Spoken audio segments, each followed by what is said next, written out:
And welcome to All Things Rangers. I'm your host for tonight, John Flakowski.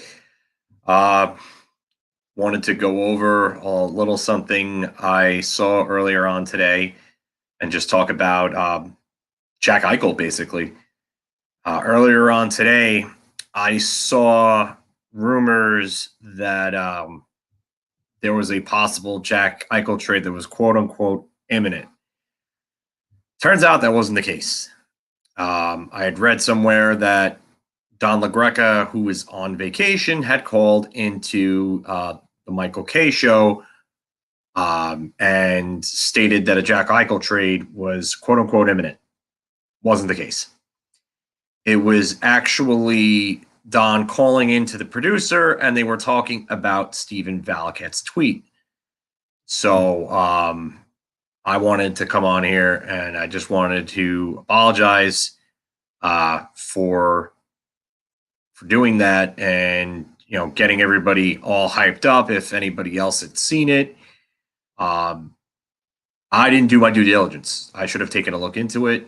I saw the Valaket tweet earlier on in the day before that, and I don't know if Valaket was trolling everybody. I don't know.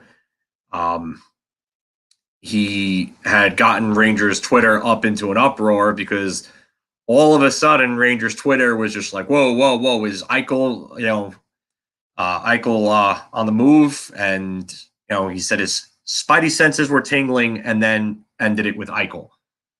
And how's it going, everybody? By the way, I'm sorry. I just wanted to get this out of the way beforehand, not trying to ignore anybody. But I didn't do my due diligence. I was excited. I thought a little too fast. I should have looked into it. Should have found a clip of what was going on and what was actually said, and I would have avoided it. But if Stephen Valaket went and tweeted that, what it tells me is that something might be up. I'm not saying that I'm not saying that something's actually going to happen, but I do think that maybe they're talking again, because he's because the activity on Eichel has been very, very quiet as of late, as you guys all probably know. But if Stephen Valaket's saying something, he works within the organization. So does Don LaGreca. If they heard something, and Stephen Valaket's saying that, maybe that's him trolling us. Maybe that's him knowing something. I don't know. But either way, I wanted to apologize in case anybody had looked into it and was like, oh, wow, Jack Eichel trade. By the way, if a Jack Eichel trade does happen and he ends up coming to the Rangers, which I still think it's going to happen, I still think he'll end up a Ranger, we'll be going live right away when it happens, the minute we find out. And yeah, so again, I wanted to apologize. Hope you guys are all having a good night, but I am going to stay on for a bit here. I'm not just doing this just to apologize and get off. I'm trying to adjust it, by the way. It looks a little weird. Something feels off, but don't mind me as I'm messing around with it. But what's going on, everybody? I saw you, and Hawkey, thank you on the congratulations comment to the 600. We appreciate that. We're growing. You guys are helping. Thank you very much for that. We appreciate it. Mark at some point might jump on. I believe Anthony is at Darius Rucker or Hootie and the Bluefish show. So I don't think he's going to be on. Sal DeSico, I might be pronouncing that wrong. I'm sorry. I think this is the first time I'm seeing you. Welcome to the show. Mike Campisi, same thing. I think this is the first time I've seen you. Welcome to the show. There, and Al, you're right. There is a lot of smoke on Eichel. Ads on jerseys, Matthew. No, I haven't heard anything about that. I know they were doing it with helmets, but I haven't heard anything about jerseys. I don't think they're going to do that. I don't know if Adidas will allow it unless they get a significant cut of the portion. So that's going to be a money thing. Maybe it happens. Maybe it does. Hopefully it's only for a couple of years if it does happen. And That's really about it there. Because I like international jerseys, but I like international jerseys part of the fact that or part of the appeal of the international jerseys, I should say, is their designs and the fact that they incorporate ads and sponsors into their jerseys, but they do it in a way where it still looks good. And that's part of the appeal with the international jerseys. So, and yeah, but yeah, the boards, I don't mind. I don't mind the boards and or anything else like that having um having advertisements. Um Chris, I don't know what you're referring to there. I don't know if you're referring to the advertisements or to Eichel. I mean, I think both might be possible at this point. So I'm not going to assume anything. I'll let you explain. Anthony, 2 first rounders. Welcome back, by the way.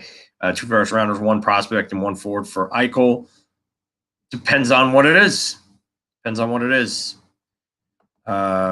Joseph, I think this is the first time I'm seeing you. I would have remembered by your avatar. Love Red Hot Chili Peppers. Love their older stuff. So, yeah. I do agree with ads on jerseys. It depends. Like, do you really want them all over? Do you really want them all over? Like, I don't. Not on an NHL jersey. The European jerseys are cool because they balance it out perfectly. I don't feel like the NHL would get it right if they did that. Maybe that's just my lack of faith in them, but just me. The trade, yeah. I mean, I don't know. I want Eichel, but if they stand pat and they tell Buffalo, basically to go suck a fart, then you know what? I don't think I mind either way. I really don't. I think this team has such a good future either way that it doesn't matter to me. The only thing that I would be really scared of is giving Mika Zibanejad like a 7 to 8 year deal of an upwards of $10 million a year. I would not want to do that. I think that would be a really bad contract to give out. Mike, no ads, that would ruin them. Like I said, I don't know how I feel about the NHL and my faith in them to get the job done right. So I might be with you on that one. Joseph, I know it makes it a little ugly. You don't want to see the Little Caesars all over. Yeah, that's my point, hockey. It's, I don't know if the NHL could get it done the right way. Hopefully they would, and hopefully if they do it, it's a short-term thing and not long-term. What's going on, John? Just here on a Friday night. I had some smoke screens up about Eichel before. I apologize. Again, it's my fault. I take responsibility for that. NHL is dumb 90% of the time. Yeah, doesn't surprise me. Yeah, and been listening to Red Hot Chili Peppers for 30 years at least. My mother actually got me into them. Funny enough, I actually stole Mother's Milk and Blood, Sex, Sugar, Magic from her, and that's how I got into it. The first ever song I heard was Under the Bridge, and I was hooked as a kid. Thought it was awesome. Had no idea what it was about until I was at least in my teenage years, though. No, Anthony, maybe we keep Mika. Maybe he'll give us a discount. It's really hard to expect guys to give discounts. Adam Fox is really the only one I could think of because he wants to be here and force his way from 2 teams to get here. So I feel like every other day we're hearing some random Michael. Yeah, I could see why people are getting tired of it. I just want the trade to happen already, either way. The only thing I'm scared of is people talking about Kakko unless it's 1-for-1. Andrew, I don't think that's going to happen. Kakko's not going to go anywhere. Hockey, I like the European jerseys because I like the way they fit. It's weird. But I just don't think the NHL's app. Yeah, I'm with you. David Deans, do we know Drury's opinion of Kreider? I'm not really sure, but I'm hoping, David, that he's on the 4th line, or not 4th line. Sorry. Wow. I'm burned. Don't mind me. 3rd line. I would like to see him with Hedel and Gaudreau if they could put that together for a 3rd line. Yeah, Joseph, my mom had awesome taste in music.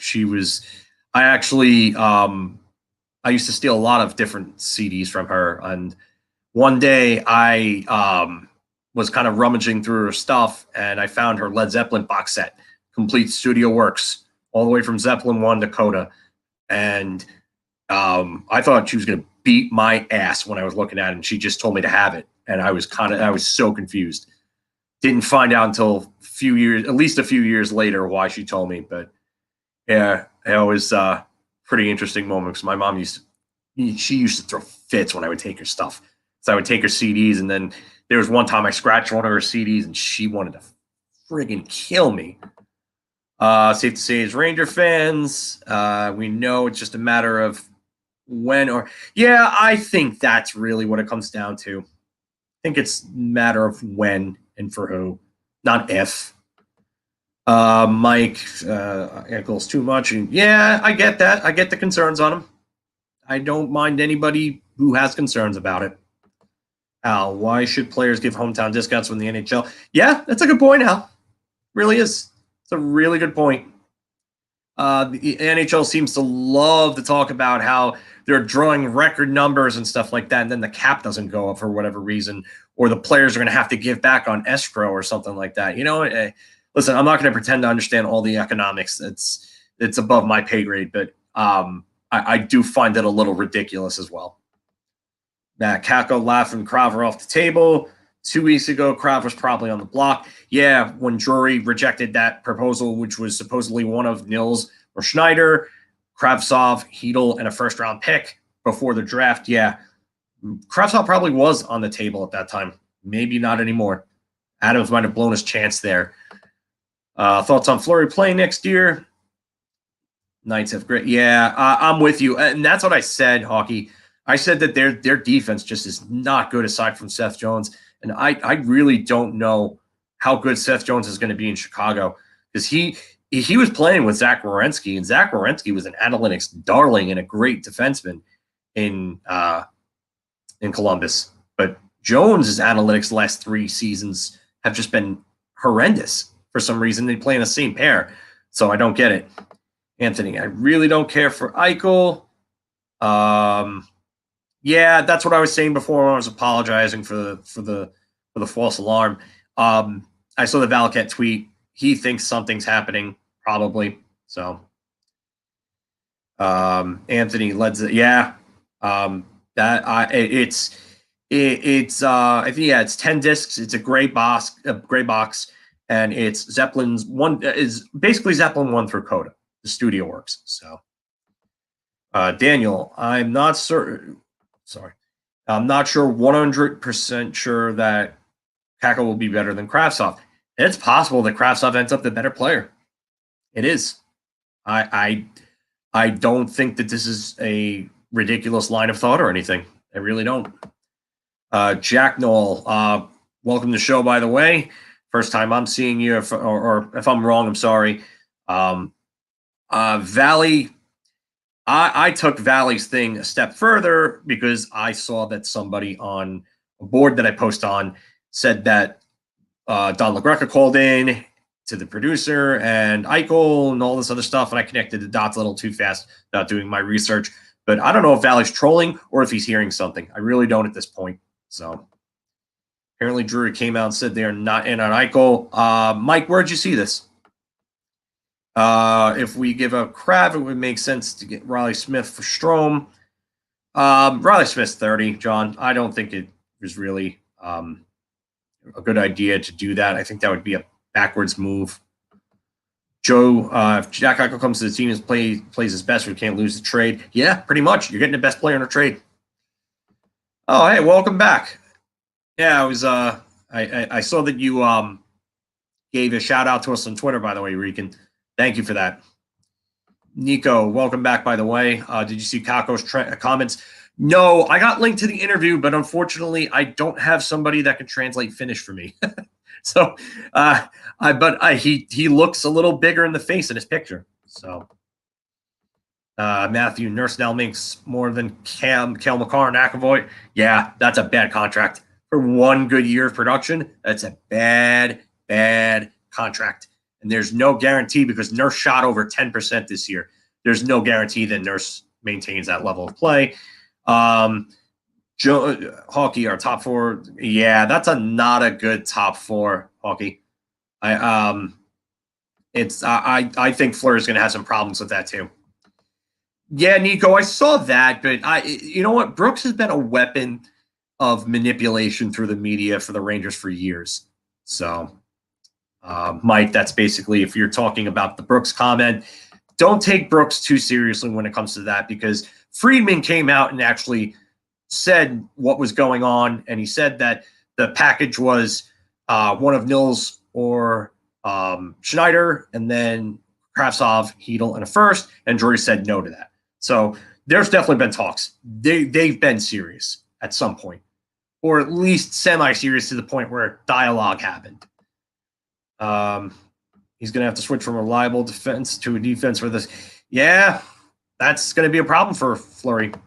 Robert Eiler, first time I think I'm seeing you. Welcome to the show. Leave as is for now. I'm okay if they stand pat. I'm okay. Gun Toten Granny, welcome back. Matthew, let's see here. I also heard Drury saying he wasn't that interested, probably messing with Adams. Yeah, a lot of posturing. Rican, it's all about chemistry. Yes, all about chemistry. I'll get you the English translated one. Thank you, Nico. I would appreciate that. I would love to actually read that. Brody, yeah. No, that's me. I screwed up.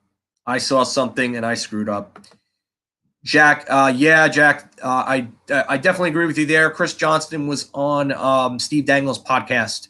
They were talking about pressure points in terms of when Eichel needed to be dealt by, I should say. The first one was the draft, then free agency, and now training camp. And training camp is the next pressure point. So, yeah, wouldn't be remember what I said about my Nather and Sather. Watch, it's getting warm. I hope you're right. I hope so. Even just for the sake of news, something right now. Nurse trying to sign as much as Seth Jones. Yeah, that's a bad deal for Nurse. I thought that was a bad deal for Seth Jones just because I don't like the way he's played the last 3 seasons. If you look at his analytics, they've been bad. The eye test shows you he's been bad the last 3 years. Well, not bad, but not nearly as good as he was in 2018 when he was a Norris, a real bidder for the Norris that year. Candidate, should say, real strong candidate. Mikey, welcome back. Okay, if they get Eichel, Kako better not be in the trade. I don't think so. I don't think they will, Mikey. If we trade for Eichel, what's the first power play line? That's going to be a Gallant thing. Hockey, agreed. Both contracts are horrible. I don't think you're going to like that Jones contract. Got to hope that he's at least like a 50-point defenseman and he plays good defense and can play 25 minutes a game. It's a lot to ask. Matthew, I hope on October. Oh, God. The line brawl like against the Devils in 2012. Brody, thank you. Yeah, it was all over social media. And part of it was the Valaket thing that stirred everything up. And then I saw that, and then I was just like, whoa, okay. So, yeah, false alarm on my part. Grant, welcome back, Grant. And no, we did not using the cap space to extend Fox. Fox extension wouldn't count against the cap this year anyway, because he's still under contract for this year, his last year of his ELC. Saving future cap, smart move. But I think they'll have cap space next year. Mika Zibanejad comes off the books too. So, Nico, big statement from him, is definitely going to pick it up. I think so, Nico. I think he will. I saw the picture and the headshot of him, and you could just see he's like filled out in his face. Like he's not thin anymore. So I just hope he worked on his skating a bit more and his shooting. John, Kevin Adams is Scott Howson 2.0. Yes, that is a great analogy. Michael Rotolo, based on the D signings in the offseason, what is Fox going to cost us? I'm going to say between $8 and $9.5 million because I don't know what type of discount he's going to take. Yes, it's Pop Eureka Pucks. Yes, I remember you. That's why I was saying before I appreciated the shout out on Twitter. Rangers, Knowles, when does Eichel become a Ranger? Good question at this point. It really is a good question. So sorry if I'm Try to adjust this a bit. Make sure I'm in the middle here. But the lighting is also a bit funky as well, so I'm sorry if it's on my laptop. And no, it is not extremely dark in here. I do not have orange light. I don't know why it's like this right now. Matthew, Brett Howden looked insane in his first 10 games. Yes, that October 8, 2018 run for Brett Howden was really good. And then after that, he has not even been close to that since. He's been AHL level since then. So, yeah, the first game of the season, line brawl. Yeah, John Tortorella and Pete DeBoer all over again. Joseph, how much do you think Mika's going to get?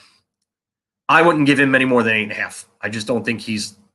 I really don't think what you saw from him in 2020 is what you're going to get from him going forward. If he's an 80-point per game player that scores about 30 goals a year, that's great, and that's worth $8 million. But paying him $9 to $10 million would not be good. He's been shooting at a high percentage these last 2 years. It's not really sustainable. So I wouldn't go any higher than 8.5. Okay. Hockey, Fox is worth $9 million. Yeah, I mean, if Cale Makar is worth that, then Adam Fox can turn around to his agent and say the same thing. He could. He could say, hey, you know what? Cale Makar just got this. Seth Jones just got this. Hell, Darnell Nurse just got this. You don't think that I'm worth it?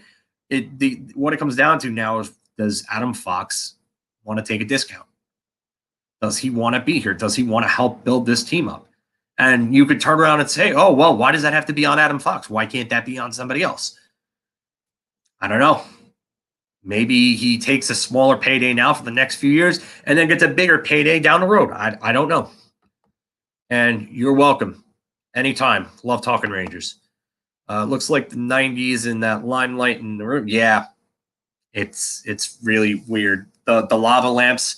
It's the light is just a normal white light. I don't understand why it's like this. I really don't right now, because it wasn't like this just before. Grant, would you give Strome if you were open to a team-friendly extension? If I could keep Strome at $6 million or less, I'd be fine with that. I really would. Brody, I saw guys discussing the Nurse contract. Man, oh my God. So bad. And like I said, he shot it over 10% this year.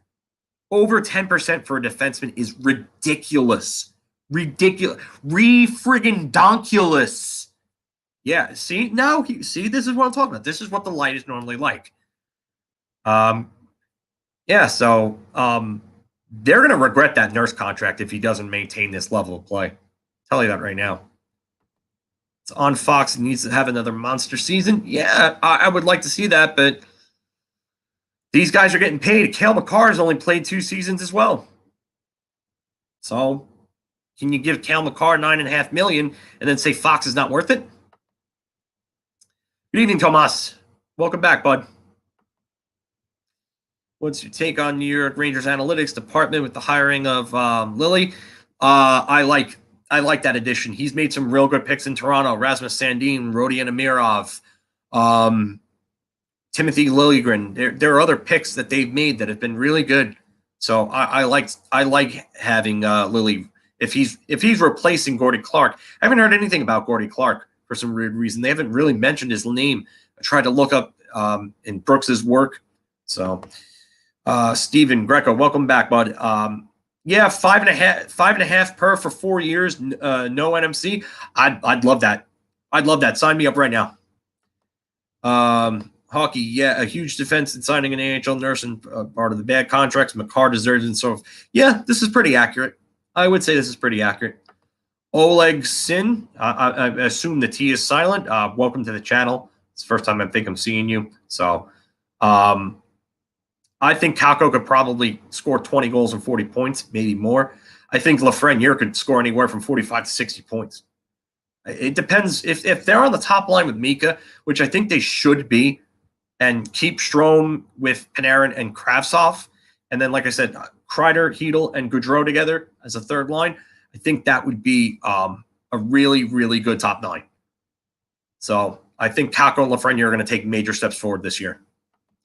Matthew, I hope Sammy Blais becomes an insane clutch player this season to shut all the people. Yeah, well, we all hope Sammy Blais plays well because I don't think anybody wants Sammy Blais to fail. And anybody who wants Sammy Blais to fail, I don't understand you at all. I really don't. Listen, I didn't like the Buchnevich trade either. I still don't like it. But you got to hope that Sammy Blais is a real good player for this team now. That's all we can do looking forward. You think Makar is the best defenseman in the NHL? But I disagree with you just because I think Makar is really not all that good defensively. Like, as somebody who's played defense for almost 20 years now, I don't like what I see from Makar in his own zone. He'll get better, but right now, I don't think he's great in his own zone. Regan, NHL PA dictates what players make. Yeah, the PA wouldn't like it if Fox took a discount. You're right about that. He's going to just a scouting Gordy Clark. Yeah. All right. So if Gordy Clark's still there, scouting a little less, stepping back, Tomas. If Las Vegas had the cap space, I would say Las Vegas. There are other teams that could benefit from a guy like Ryan Strome, even if he's not a 60 to 70 point center playing with someone like Panarin. So think of some teams lacking center depth. I would say Chicago, but Taves is going to play, it looks like. So I don't know. I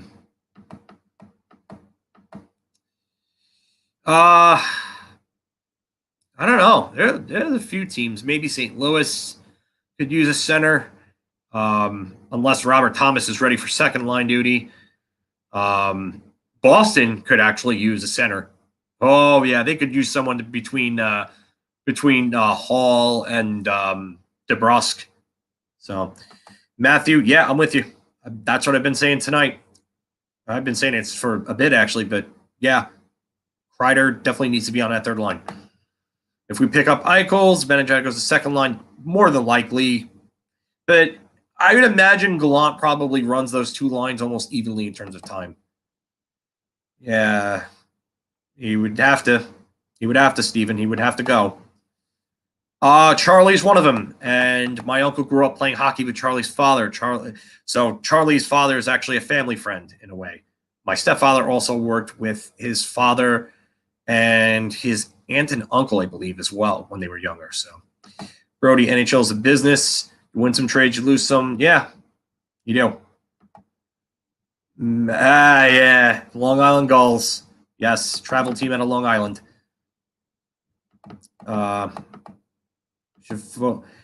Should focus on signing Zibanejad and disregard Eichel. Too much bad energy. I can understand that. I don't necessarily agree, but I can understand why you would think that. Hockey, there are some players that are defensive and just aren't good defensively. Quinn Hughes, yes, that's exactly how I feel about Makar. He's great offensively, not so great defensively. Mike, do I feel good about Igor as the top goalie? Yes, I felt good about him last year, but David Quinn decided to play carousel with the goaltenders and screw that situation up, and neither goaltender got off to a good start. So, Andrew, Carolina, I don't know if I'd want to help out a division rival right now. Lou is going to trade for. Tarasenko is signed already. He needs to be traded for. Rican, just to let you know. Jack, do I think there's a scenario where Eichel doesn't get moved? Is there one? Is there a possibility? Yeah, technically anything's possible, but I can't see how Eichel goes back. How can he go back after this? I don't think there is. Even with Taves, we're still lacking center depth. We didn't resign P.S. Suter. Hockey, yeah. I mean, Strome, reunite the Strome brothers then if they get Eichel. So maybe you go. I mean, if you guys have the cap space, the Rangers will probably salary dump Strome at that point if they can't get a good offer for him. So just like you guys got with Fleury, you guys got him for nothing because Vegas knew there wasn't a market and salary dumped him. Oleg, what young defenseman like team? I think Nils Lundqvist makes it. I think Schneider could be the year after. Maybe Schneider sees a cup of coffee later on in the year. Oleg. Brian Felds, welcome back, Brian. No, haven't talked about Dvorak. Dvorak, the asking price for him is supposedly a top prospect and a first, and I want nothing to do with that. So, no thanks. Nico, my father knew senior two, all Long Beach guys. So I'm assuming, Nico, that you're from that area. Your father may have then played with my uncle, so that would be funny because my uncle and Charlie's father grew up playing together. You played with the Mullins. Yeah, my uncle played against the Mullins too when he was younger, down at the Long Beach arena in the summers. Brian, still don't think Eichel is likely to come to the Rangers? I think so. Hey, what's going on, Lauren? Rican, what's up with Hank? Nothing much right now. Matthew, we just talked about that before. They're asking for too much for him. And they want a blue chip prospect and a first round pick for a guy who's really a middle six center right now. No thanks. No thanks. Maybe at the trade deadline they could get a contender desperate to give that up, but not now. Money. Islanders might get Cam Fowler. Where did you hear that, John? Definitely don't want Tarasenko. Don't get moving Booch, then going back to Tarasenko. Brian, I think that's posturing. I think that they're trying to play games and maybe drive the price up for the Islanders and the Devils. Matthew, AHL player, talk shit about Eichel. He ain't coming back. Yeah, John Sebastian Day. I actually put that up on here. I had it on my phone. Do I still have that on my phone? I may have the picture of it on my phone. Let me see if I do. I'm not sure of it.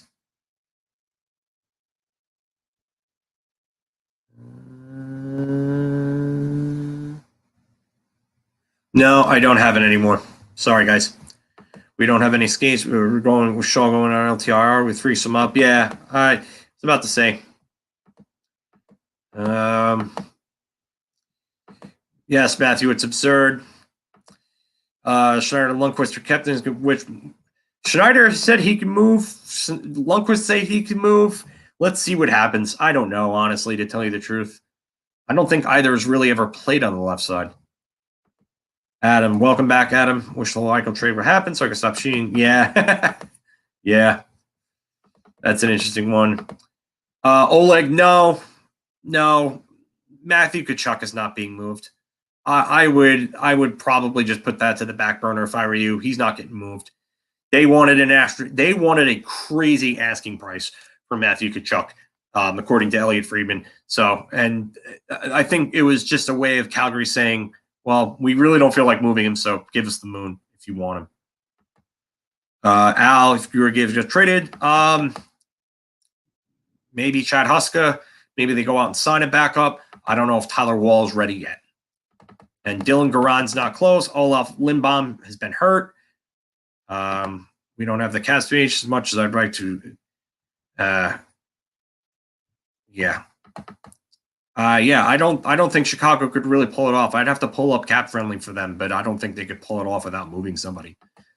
Was Eichel's Twitter account real? Yes, it is. That is for real. I don't see why the Devils went after Tomas Tatar. Good player. That's why. Good player, and it came cheap. I think he could be a steal of the offseason. I've been saying that. Jack Eichel's agent. Oh, yeah. The Dennis Lemieux. Trade me right fucking now. Nicholas Stowers. Sorry if I'm mispronouncing that. Welcome to the show. I think it's the first time I'm seeing you. But, excuse me, if not Eichel, who would be your B target? I don't think there's a B target right now. I really don't.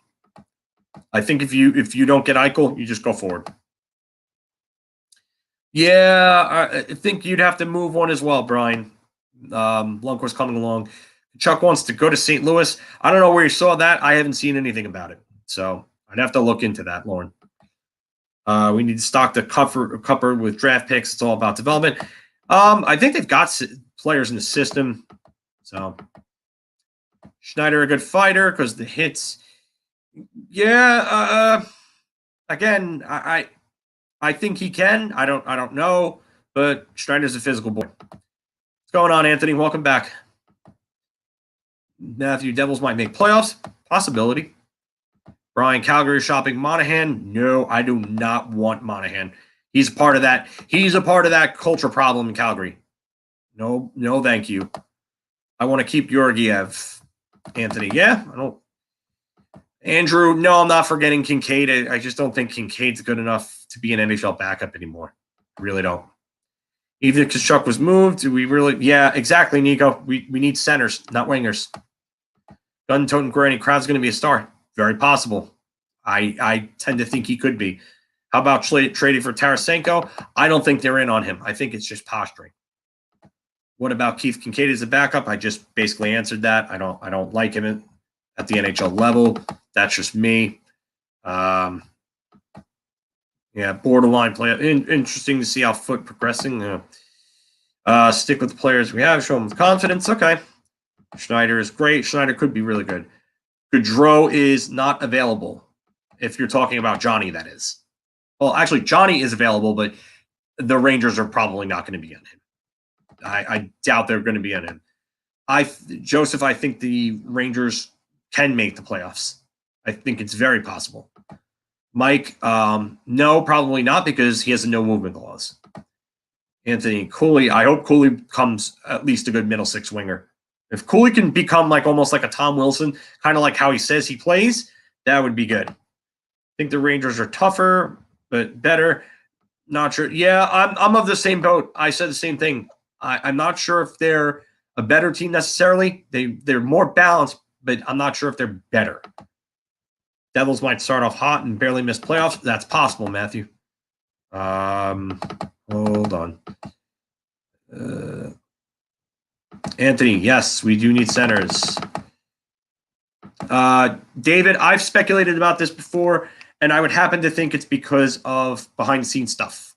I think Gallant ran into problems in Vegas and Florida probably because he wanted a little more front office control than they were willing to give, because I don't get why you would hire a guy as successful as he was in Vegas and in Florida, because Florida, they had been bad for a while. I mean, Florida made the playoffs in 96 when they went to the finals, 97, 2000, and then they didn't make it again until 2012.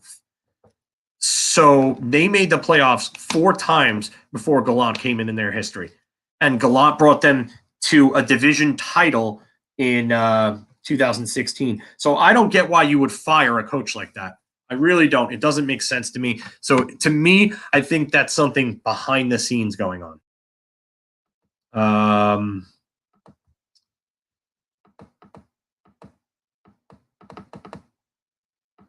trying to go up.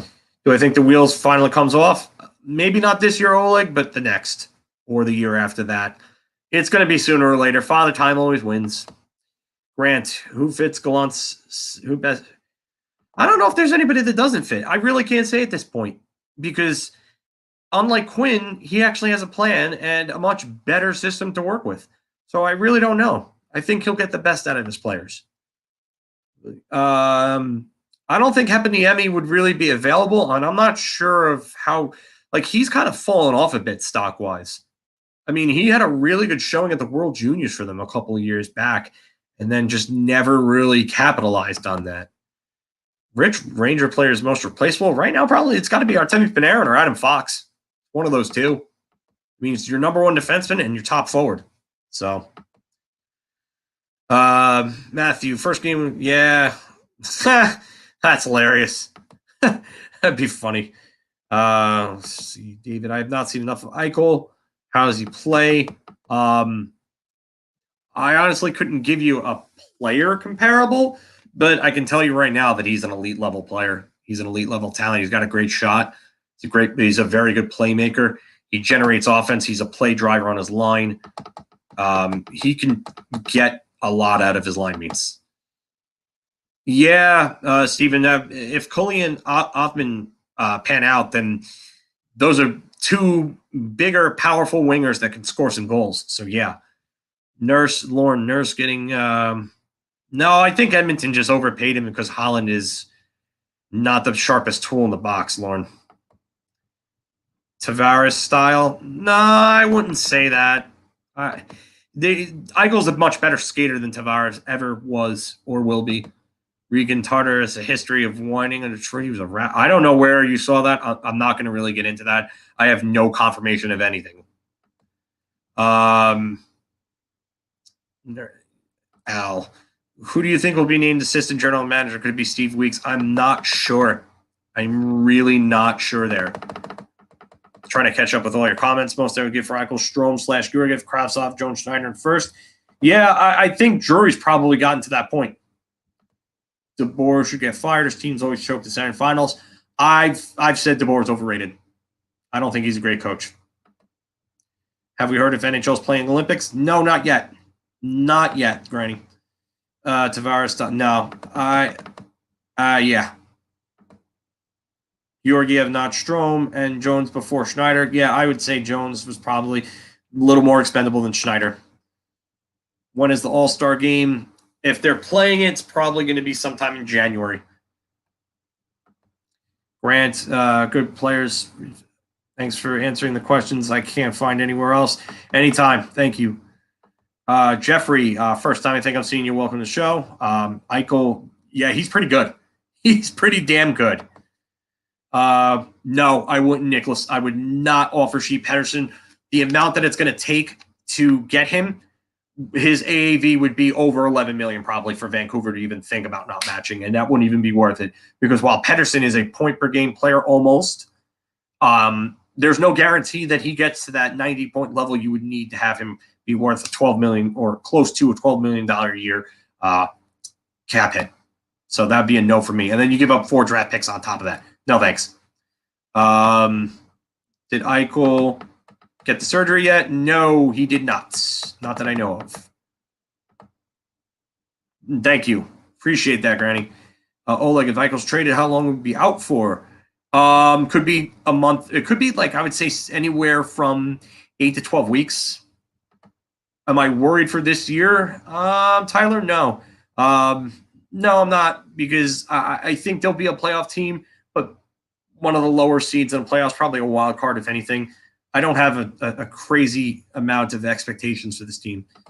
What do you think Wild is at? Any good moves? Wild. I don't know what the Wild are going to do. They have to worry about Kaprizov right now more than anything. Callahan should join the MSG team. I think he's been on there a few times.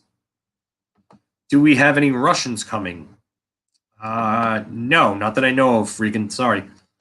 Brian, ends with most points in career. Panarin or Theo Fleury? I think Panarin is at like 500 right now, if I'm correct. Not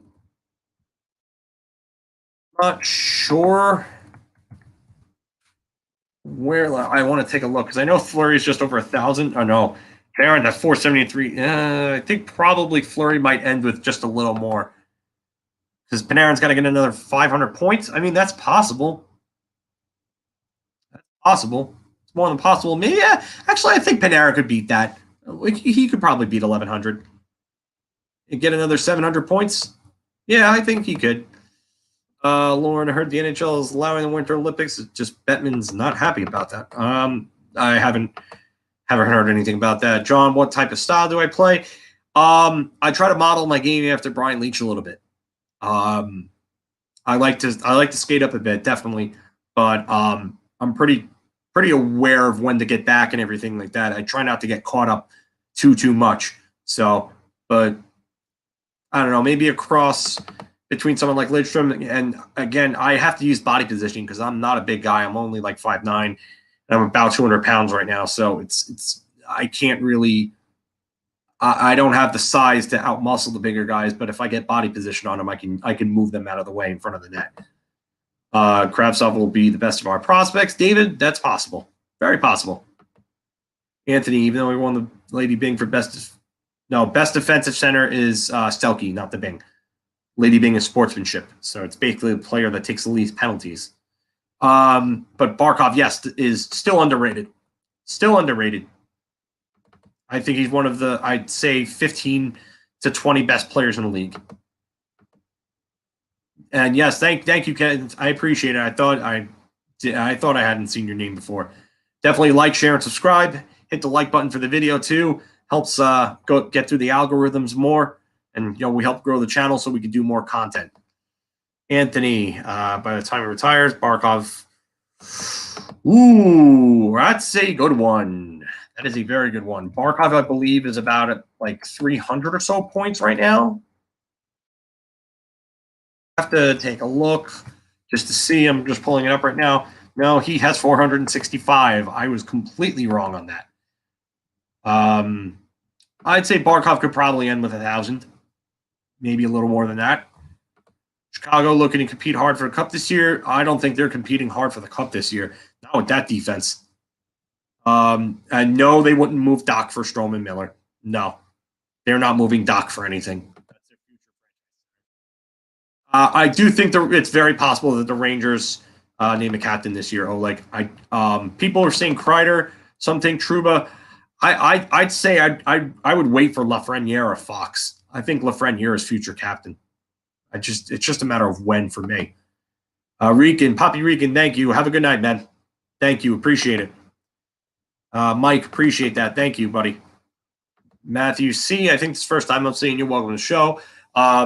We were talking about Makars before. Could look something like that. Warren. Laffy will have a year much like Jack Hughes. He gets more. Yeah, I mean, that's very possible, Lauren. True or false, there has never been a talented player flace up the skates. All right. I'm gonna say three things. One, the best player to ever play the game was Wayne Gretzky. Two, the most skilled player that has ever played the game is Connor McDavid. Three, if you wanted to build the perfect hockey player with every single thing all in one package, the prototype, it would be Mario Lemieux. It would be Mario Lemieux. Absolutely Mario Lemieux. He was everything that you could ask for in a hockey player. Skills, smarts, shooting, stick handling, size. He could skate like a guy half his size. He was just, he was so good. It's a shame that the Penguins, it would have been the Penguins or the Devils that would have gotten him. So one of those two teams. No more men's leagues play. Yeah. I mean, you don't really have to worry about that. Anthony, no, I don't think he passes Teemu Solani. He could definitely pass Saku Koivu, though. Saku Koivu, I don't think broke 1,000 points. I could be wrong on that. I'm about to look that up now. No, 832. I was right about that. So, hectic. It doesn't feel like a giant nut kick for me. It doesn't. I just think that I think if you're expecting the world, I think either way they were going to have to make some cuts here or there, and they were going to have to bring in some grit and some toughness eventually. They were basically copying Tampa Bay. So I don't mind it. I'm intrigued with this team. Honest opinion, who is the best overall player, American player of all time when it comes to forward position? Mike Modano. But I can tell you right now, Austin Matthews and Jack Eichel could absolutely challenge that. I think McDavid is better than Crosby. Crosby, if you look at McDavid and Crosby for their first 6 seasons, McDavid has put up 4 100-point seasons, and he would have had a 5th one in 2020 had COVID not hit. And actually, he probably could have had it even despite COVID had he not missed 5 games with an injury. So, yeah, I think McDavid's already better than Crosby. He's already got, 3 scoring titles, an MVP. I mean, yeah, the only thing he doesn't have by 6 seasons is Cup. And that's because Crosby had better players around him. Yes, Anthony, he could. And yes, he was excellent. Rich Longo. If he gets the surgery once, it's a 68-week recovery. I've heard 8 to 10. I've heard 8 to 12. I've heard 8 to 12. But again, it's different. I didn't get to listen to the entire Chad Prusak interview, the doctor for Eichel. So, I mean, going on what you're saying, you may be right. I don't know, man. I don't know. Oleg. Okay, no. If Essen, him scores 3 goals. Oh, yeah, Mario. Okay, yeah. Too bad they traded Brendan Lemieux. Yeah, I don't know about Brendan Lemieux. I don't think much of him. I think he's okay fourth liner. I don't really think he was going to be anything more than what he was. I think he kind of is what he is. I just don't see the skill. Oh, that's what Prusak said? Okay. Then yeah, I mean if that's what he's saying, then yeah, cool. I mean, if 8 to 12 weeks and he'll be fine, which I think he would be. I mean, I heard Peyton Manning got a similar surgery. I don't know if it's the same exact one, but Peyton Manning got a similar surgery. And I know Chris Weidman, Prusak, actually did the exact surgery that Eichel wants on Chris Weidman, Long Island native, UFC champion. And if Chris Weidman can come back and fight in UFC with that surgery, I don't see why Jack Eichel can't play hockey with it. I don't. Maybe I'm wrong. I don't know, but I would imagine you could probably play hockey with that surgery. Yeah, and yeah, Lemieux definitely took a lot of bad and dumb penalties at bad times.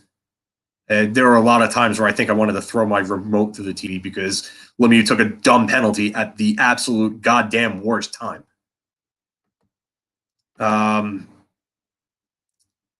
Yeah, I don't know about that. I mean, again, but you're saying Crosby and McDavid in terms of comparing them as leaders. You gotta compare teams. McDavid does not have the team that Crosby had. Crosby made the playoffs every year except his first season. So, Brandon, if someone plays the game and tells you who's the most frustrating NHLer for you to watch, in terms of what, I would Grant, if you can elaborate there, and I'll give you an answer. Everyone loves 3-0. Yeah, I think they would get on. I think they would. I think 10-minute 3-on-3 OT would be awesome. I would love to get rid of the loser points and go to a 3-point system, and even have continuous overtime. But I know that'll never happen during the season. I thought their draft was okay. Brody Lamb could be a real wild card. He's scoring really high in Minnesota high school hockey, which is the best high school hockey in the nation. It's almost on par with Major Junior. So that could be a real steal. I liked Ryder Korzak. Brennan Hoffman, I've come around on a bit. I still think it was a little. I still rather would have taken Fedor Svechkov there, but just because they needed a center, and I thought that, like I said, this year was a crapshoot. So there was no real consensus pick there. But Hoffman wasn't a reach by anything. If you watch the Hockey Guys video, Shannon took all the rankings of the players and put them all together to show what players were kind of drafted higher or lower than they should have been. Hoffman was taken right where he should have been. Who do I like better as a hockey player, Roenick, Tkachuk, or Matthews? I think Roenick was probably the most talented all-around player out of all of them. Matthews might be the most skilled, and he's probably the best shooter. But Roenick in his prime was a really good player. But Mike Modano is actually probably my favorite American-born forward. My opinion on Peter Forsberg, I'll be right back.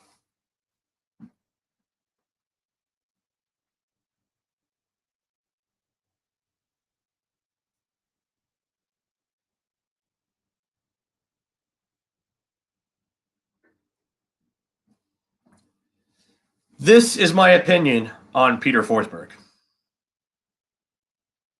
Yeah, I love Peter Forsberg. One of my all-time favorite players. I love Peter Forsberg. Sammy Blais is a better player than Brandon Lemieux Oleg. People have to stop assuming. Yeah, I'm with you, Rich. I'm with you. I'm definitely with you there. You know what? I also hate, Rich. I hate when people say that, oh, this player's a locker room cancer, and they have no idea of what's actually going on. The only reason why I could say anything about Sean Monahan is because the reporters have been saying it, that like his name has been coming up and talks about the culture being a problem there, and they've talked about him and Gaudreau. So that's the only reason I would ever say anything about Sean Monahan, is because I've heard it from guys who are on the inside. But yeah. Vinny, hello. Planned on taking a break from Rangers rumors. Yep. Yeah, Vin. That's it. Lemieux had a real nasty streak. Yeah, he could hack, slash, and hook. But to be fair to Lemieux, he had a lot of guys take runs at him. A lot of guys took runs at him. So, player who it's frustrating to see now play up, see not play up to his potential. Neil Yakupov was a big one for me. Yeah, I right now, I don't know if there's anybody out there right now that I'm really like that. I don't know, maybe Nolan Patrick. Like, not that I think that Nolan Patrick's ceiling is incredibly high, but he just hasn't gotten there. I don't know. I'd have to think about that one, Grant. Honestly, Kenneth. Yeah, I mean, if you like 4-4, you like 4-4. I do like 3-on-3. I think it's fun. I hate ties, and I hate shootouts. So give me more continuous OT, please. For what you know, what hockey player had the craziest combination of a wrister and slap shot? For the best overall shot?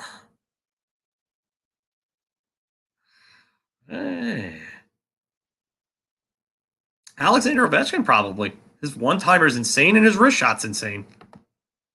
The goalie they picked was a bad pick. Later round pick. I don't know.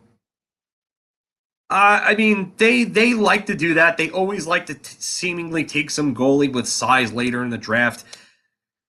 I mean, honestly, later rounds are kind of like throwing darts at a board, really. It's just, you're kind of hoping you hit. I like Korzak too. I liked what I read about him. I went and I took a look at some clips and a little bit of game tape, and I think that I think they got a good pick there. So I'm actually very high on Evan Vierling. He was actually taken second overall in the OHL draft, only behind Quentin Byfield. He was taken ahead of Jamie Drysdale in that draft. So I'm hoping that Evan Vierling, who actually, after his trade away from Flint, I think it was, he got traded away from, went and started scoring. So hopefully Evan Vierling breaks out for them. I'm not sure of what that's about, Lauren. Sorry. Thank you, Brody. Appreciate it. Good jersey then, John. Hectic, I'd like to see Lafreniere, but yeah. Anthony, yes, it is a Nirvana shirt, but not a Swedish one, even though it's kind of their colors, I guess. So I guess you could say that then. Yeah, sure, why not? Valley just gassing people up. Yeah, probably. Dave, it's been going for almost an hour, buddy. David, nobody talks about Keandre Miller. Yeah, he was a real good player this year. He hit a rookie wall, but Jacob Trouba getting hurt definitely hurt them. Curious as to what Valley heard. Yakupov, Hodgson, and a tiny bit Lazar. Lazar was hyped up. He was just overhyped because of his World Junior showings. He had great World Junior tournaments. I didn't think he was ever going to be like that big time of a player at the NHL level, but yeah. Yes, Nick Zherdev was another one. Kovalov was a big one for me because how could he not score with Gretzky? Like he there was all this talent. He had that great 94 postseason run and then just never got any better than that. Yeah, thank you. Yeah, Grant, keep throwing them away. Keep throwing them my way. I'll keep answering if I can. Do I think a team like Florida can convince Kirill Kaprizov to leave Minnesota, I guess, and go to Florida or instead of going back to Russia? Well, it doesn't really matter. He's a restricted free agent. So Ovechkin, best winger and shot ever, right above Yager. I don't think Ovechkin's the best winger ever. I would say Yager was probably the best winger ever. Brett Hull had one of the best wrist shots I've ever seen. Brett Hull's one-timer was, if it's not for Ovechkin, Brett Hull's one-timer is probably the best I've ever seen. Ovechkin earlier took off Shesterkin's shoulder pad. Yeah. Good call on Vierling. Yeah, I would say look out for Evan Vierling. The trade last year when he got traded, like I said, I believe it was from Flint. I could look that up now. just to double check. But he got traded and started scoring at a point per game pace after his trade in the OHL. So let me just take a look if my Wi-Fi will cooperate. Okay, so yeah, he got traded from Flint in 2020 because he as a 17-year-old, he played with Flint as a 16-year-old. Really didn't do anything special there, but again, 16-year-olds don't really dominate in the OHL much unless you're really a special talent. Then the next following year, he had 10 points in 15 games with Flint. Then he got traded to Barrie later on that season, and in his final 28 games of the season with Barrie, he had 34 points. So he didn't play this season, but I think Vierling's going to be a good player.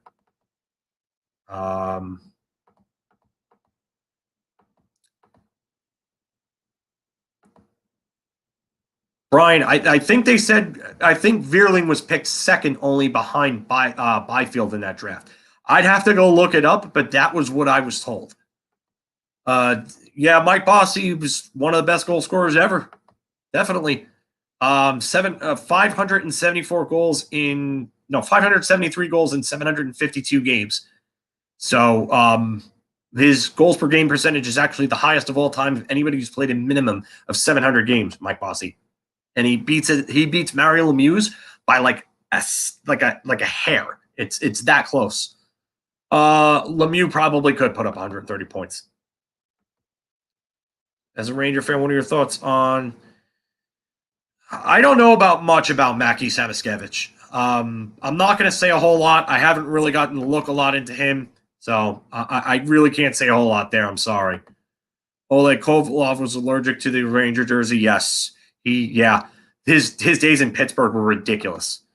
Kovalov, biggest coach killer I ever saw. Never had a screwed on straight. Brian, yes, absurd numbers.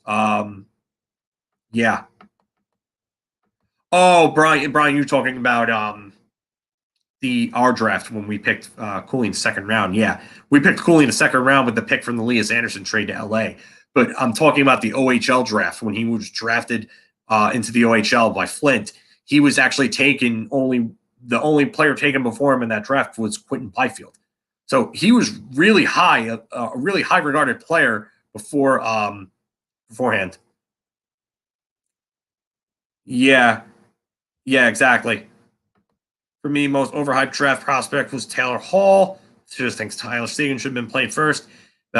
Yeah, definitely.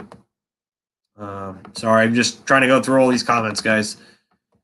But I'm definitely caught up now. But yeah, I would definitely say Evan Vierling is an under the radar prospect to be to not sleep on, guys. If you want a prospect to keep a close eye on this upcoming year, Evan Vierling would be a guy that I would really take a look out for. Who else? Brett Berard, another one. I want to see what his development looks like at Providence this upcoming season.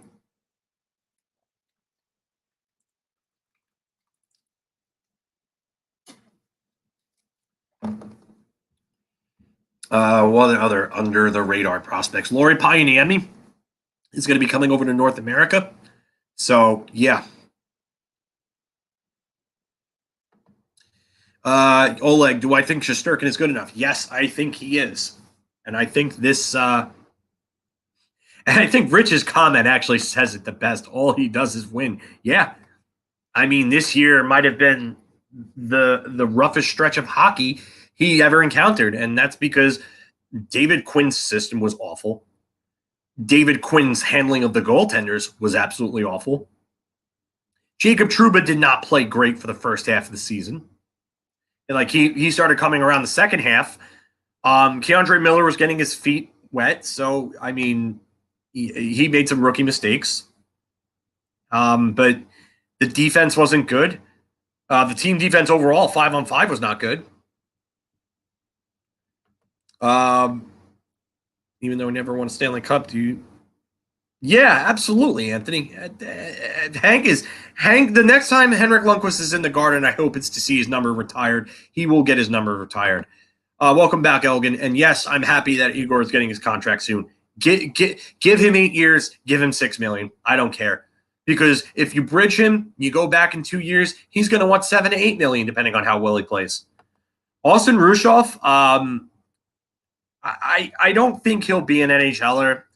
I know Statboy Stevens a little higher on him than some, but I don't think he's going to be an. I don't know if he's an NHL talent.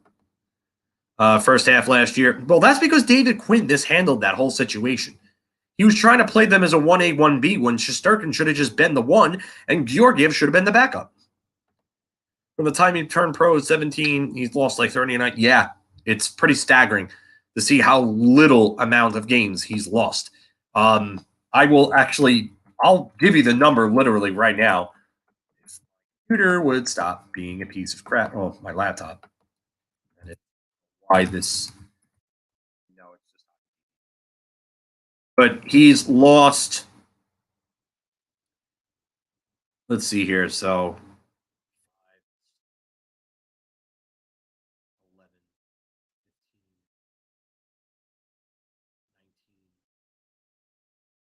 23.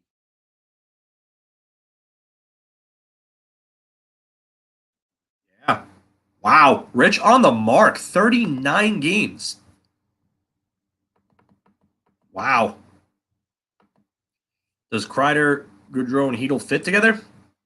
Kreider's not a play driver. No, that's the problem. That line doesn't have a real play driver, like a guy that's a facilitator. If Hedel can turn himself into one, then that could be a fit. So I have my concerns about that not being a line. But Chris Kreider's got to be on the third line regardless. He can't be on the first line anymore. And I don't want to see him there over Lafreniere. Lafreniere is just too good to have in your bottom six. As a Rangers fan, what Panthers player did you guys, I guess, hate in terms of playing the forward position?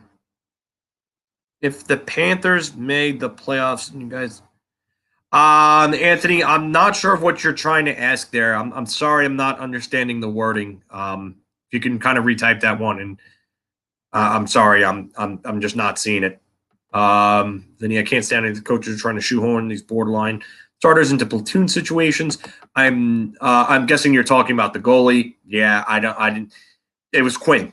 Quinn tried to do that. I don't know why he did it. Shesterkin carried the team down the stretch in 2020, and they tried to. I don't get it. I really don't. I just joined. Welcome to the show, Justin. Kevin Weeks is our next assistant GM. I'm not sure about that.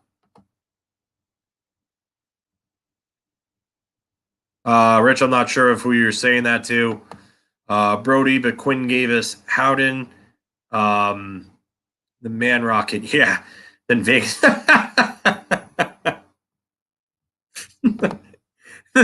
Howden being a Man Rocket is probably one of the funniest jokes that's going around on Rangers Twitter anytime recently. I say Jack for Jack, Hedel, Nils, and Schneider. Oh, that's what Buffalo wanted. They wanted one of Nils and Schneider, Hedel, Kravtsov, and a first-round pick. And jury said no, according to Friedman. As a Ranger fan, what Panthers player in terms of the forward position, if both teams, but in terms of what Panthers player, what about what Panthers player though? I'm not understanding that. I feel like they do this in the NHL more now, but with Shesty, it's not even a comparison. Yeah, I don't get it either, Vinny, because Quinn was Galaxy branding it.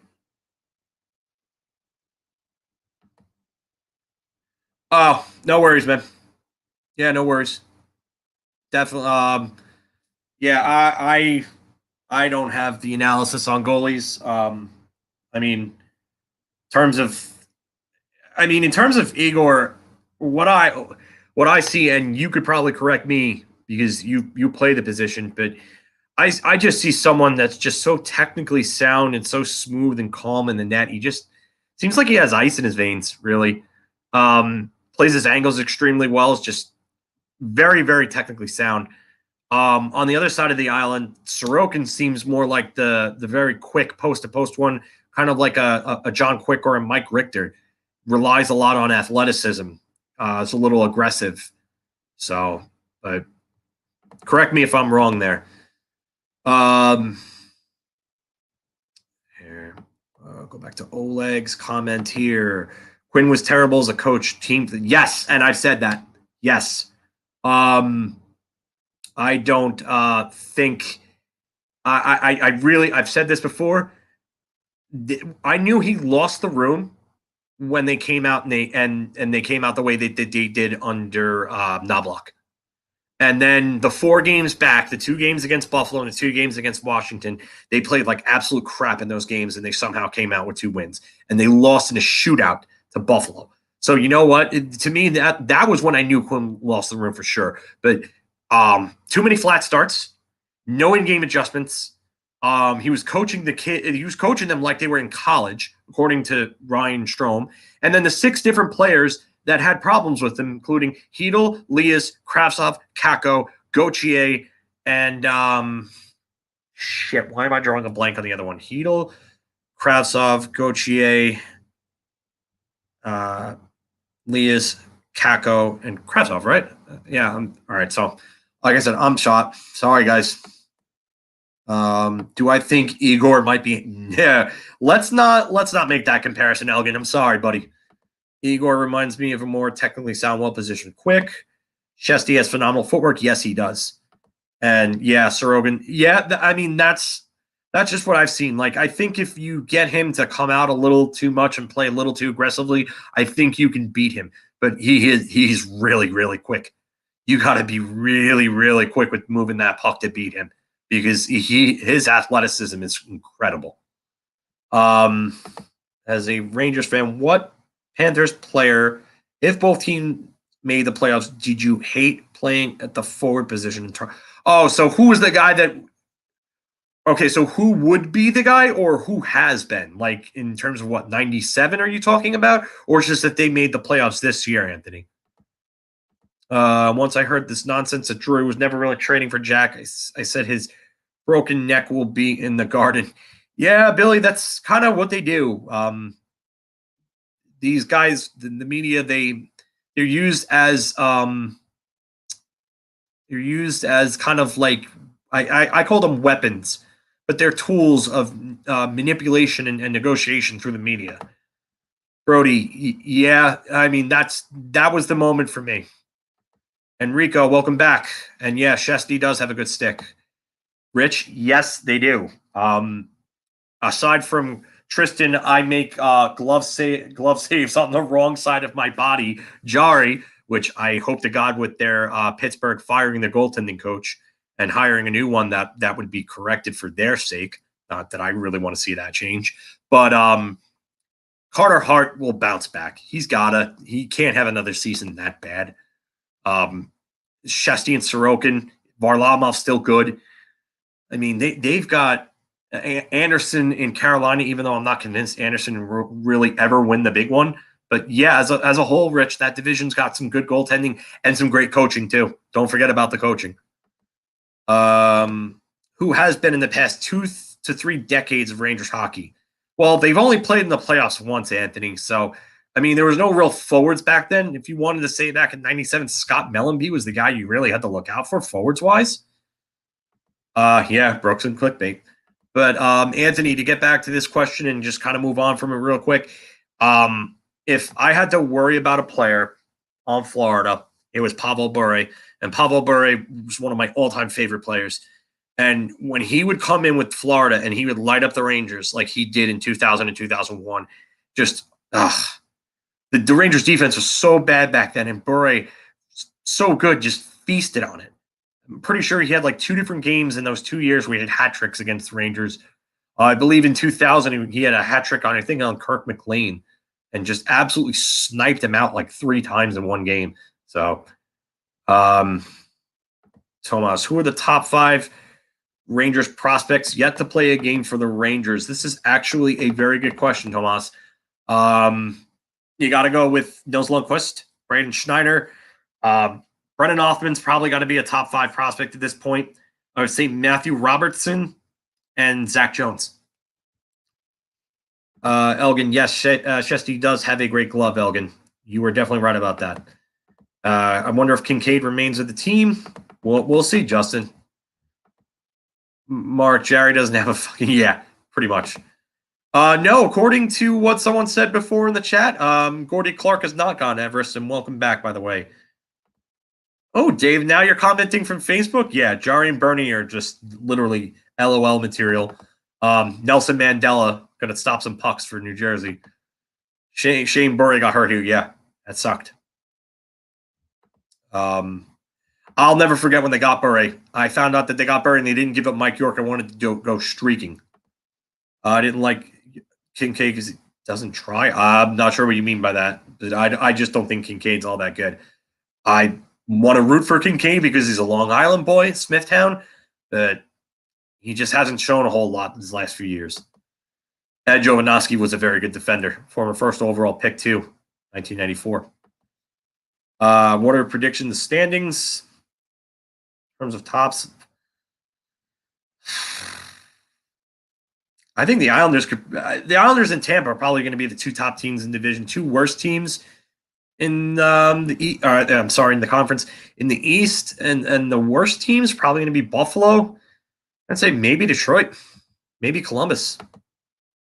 And Rangers fans, since Burry started out great with the Rangers. Yes, he did. 12 goals and 20 points in his first 12 games, including 2 hat tricks. He almost dragged the Rangers into the playoffs in 2002. It's just some guy named Jose Tador won the Vezina and the Hart in the same season, becoming the, I think, 3rd goaltender at that time in NHL history to do it. Was either 2nd or 3rd. Can't remember. But Carey Price then did it in 2015. If no Eichel trade, yes, I've been calling for that for a year now almost. Laff on the right side over Strome. They need to get Strome off power play 1. Kincaid is a good enough backup. I don't know. I disagree there, Dave. I didn't like what I saw from him this year. Oh, I love when they got Burry. Ugh, I know. Anthony, Kincaid will be in Hartford. Very possible. Agreed, in the 82-game season, I'd like a better backup for Shesty than Kincaid. Nothing against Kincaid. Yeah, exactly. Local guy. You want to see him do well, but I just don't know if he really has it. I don't know, man. I really don't.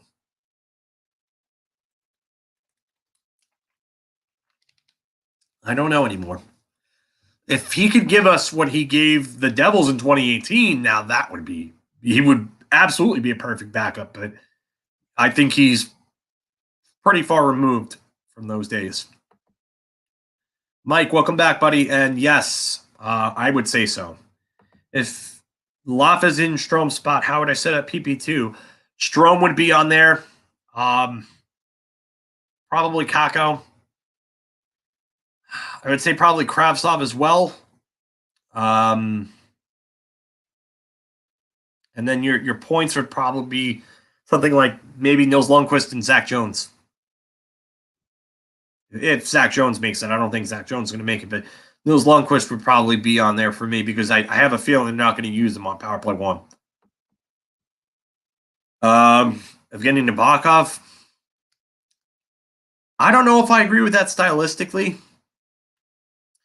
Nabokov wasn't a guy who was overly athletic. He was good. So I guess that wouldn't be a bad comparison, Anthony. I don't know. Kincaid is a Hartford goalie. Yeah, I'm with that. Justin, do I think we're going for Wallstedt or Casa? I don't think they were going for Casa. I don't think they were going to draft a goalie there. Nils looks like yes, he can, Grant. He can absolutely rip them. But to get back to this real quick, no, I don't think they were going with a goalie. I don't know who they were really going with this year. If Othman was their guy, he was their guy. Yeah, with Quinn gone, our second unit will get more time. Probably, but probably not a lot more. I would say maybe 40 seconds as compared to 20 seconds. Who are they rumored to be moving for Eichel? I I heard something, and yeah, I was wrong on that. I actually got quote tweeted by Donald Greca about it. So don't look too much into that now. I will tell you guys this: training camp is the next pressure point, and Chris Johnson said it on Steve Dangle's podcast the other day, and he's right. Now you would expect him to see him be dealt by training camp at this point if he's going to be dealt, and then you don't know after that. Bure was incredible. 58 goals in 99 2000, and then 59 goals in 99 2001. And I believe he missed like 7 games in the 99 2000 season. And he was playing with Viktor Kozlov as his center. Viktor friggin' Kozlov. Just remember that. He played with Cliff Ronning and Trevor Linden in Vancouver and had back-to-back 60-goal seasons in 93 and 94. Like, you've gotta, oh man. That's why if anybody told me that they think that Pavel Bure was a better goal scorer than Alexander Ovechkin, I would agree with them because of that. Alexander Ovechkin has had Nicholas Backstrom almost his entire career, minus the first 2 seasons of his career. Since 2007, 2008, he's had Backstrom. And I'm not saying Ovechkin couldn't score that on his own, but Pavel Bure never played with a center like that until Eric Lindros came along in New York. And they only played together for about 10 games down that 2002 stretch run. So, Hockey GD, welcome to the show, by the way. I think probably the first time I think I'm seeing you. I disagree. He's not slightly above average. He's elite. He's an elite player. If he paced out at a 94-point pace in 2020, and if the Sabres had a better team around him, he probably would have had more points, and he would have been in the Hart conversation. That's the kind of season he was having in 2020. Elgin, we'll see, but I think you're wrong. I think they will get him. Oleg, no. I don't think that he's another Jessamine. 2 different completely types of players, different types of players. Jessamine was also drafted out of what was the weakest NCAA conference in all of NCAA college hockey at the time. The Ivy League Conference, the ECAC, was the weakest conference in NCAA. You had Dartmouth, where Jessamine played, Harvard, Yale. All those teams were weak at that time. The ECAC is not what you see now, where guys like Adam Fox and Jimmy Vesey are coming out of there. It's not like that. It wasn't like that back then. You went to Hockey East, or you went to WCHA, and you played in those 2 divisions if you wanted to go to a good hockey school. Brody, yeah, he was. He was incredible. Yes, Dave Lindros was a shell of himself by then. George Leidakis, as long as they don't give up, Lundqvist and Schneider could live with Eichel's broken neck. That's what Drury's trying to do. He's trying to get him without it. How about Nikolai Khabibulin? Khabibulin was a very, very good goaltender. At his peak, Khabibulin was elite level. He was elite level. Vinny, Eichel has had no help his entire career. Averages a point per game. Guy's a top. Yeah. Rich Longo. If you're talking about Sean Sapphire, then that's a yes. And wait, I think I know you. Yeah, you used to play down in Rapid Fire too. Yeah, I used to play with you years ago. Yeah, what's going on, man? If we get him, we're not getting rid of Heedle. Yeah, I don't know what's gonna go for Jack Eichel at this point. You know what? Superstar trades are hard. You always, when you're giving up the best player, you're always going to lose the trade. And superstars always never go for the guys that you think you're going to get. Look at Kovalchuk. Nicholas Bergfors was like the centerpiece of that trade, and he was awful. He never did anything at the NHL level. I mean, Joe Thornton got traded for Brad Stewart, Marco Sturm, and Wayne Primo. That was an awful package. Eichel literally broke his neck. Yeah. Yeah, Brody. Yeah, he's a great player. Really is. Taylor, this is the first time I think I'm seeing you. Welcome to the show.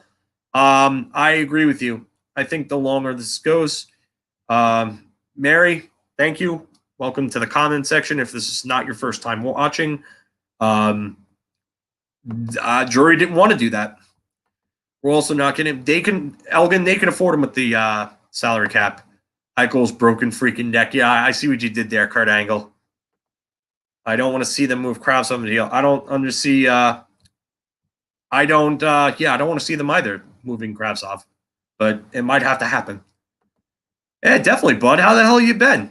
I haven't seen you in shit. Like, I would say probably 15 years or longer. It's been a really long time since I've seen you, actually, Rich. You still living out that way, or what the hell is happening in Buffalo? They gave up San. No, Devin Levi's not a mid-level goaltender. I don't. I think he's got a higher ceiling than that. Hey, what's going on, Lou? Logjam and third left defender. What happens with the losers? Hartford or trades waived?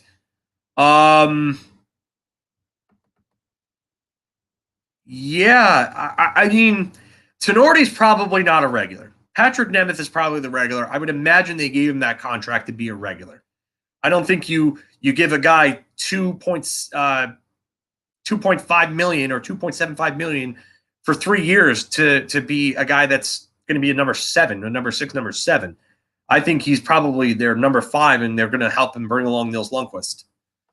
Who'd I rather, Eichel this season or McDavid next season? I would rather have McDavid, but McDavid's not going anywhere until he demands out publicly. He's not going anywhere.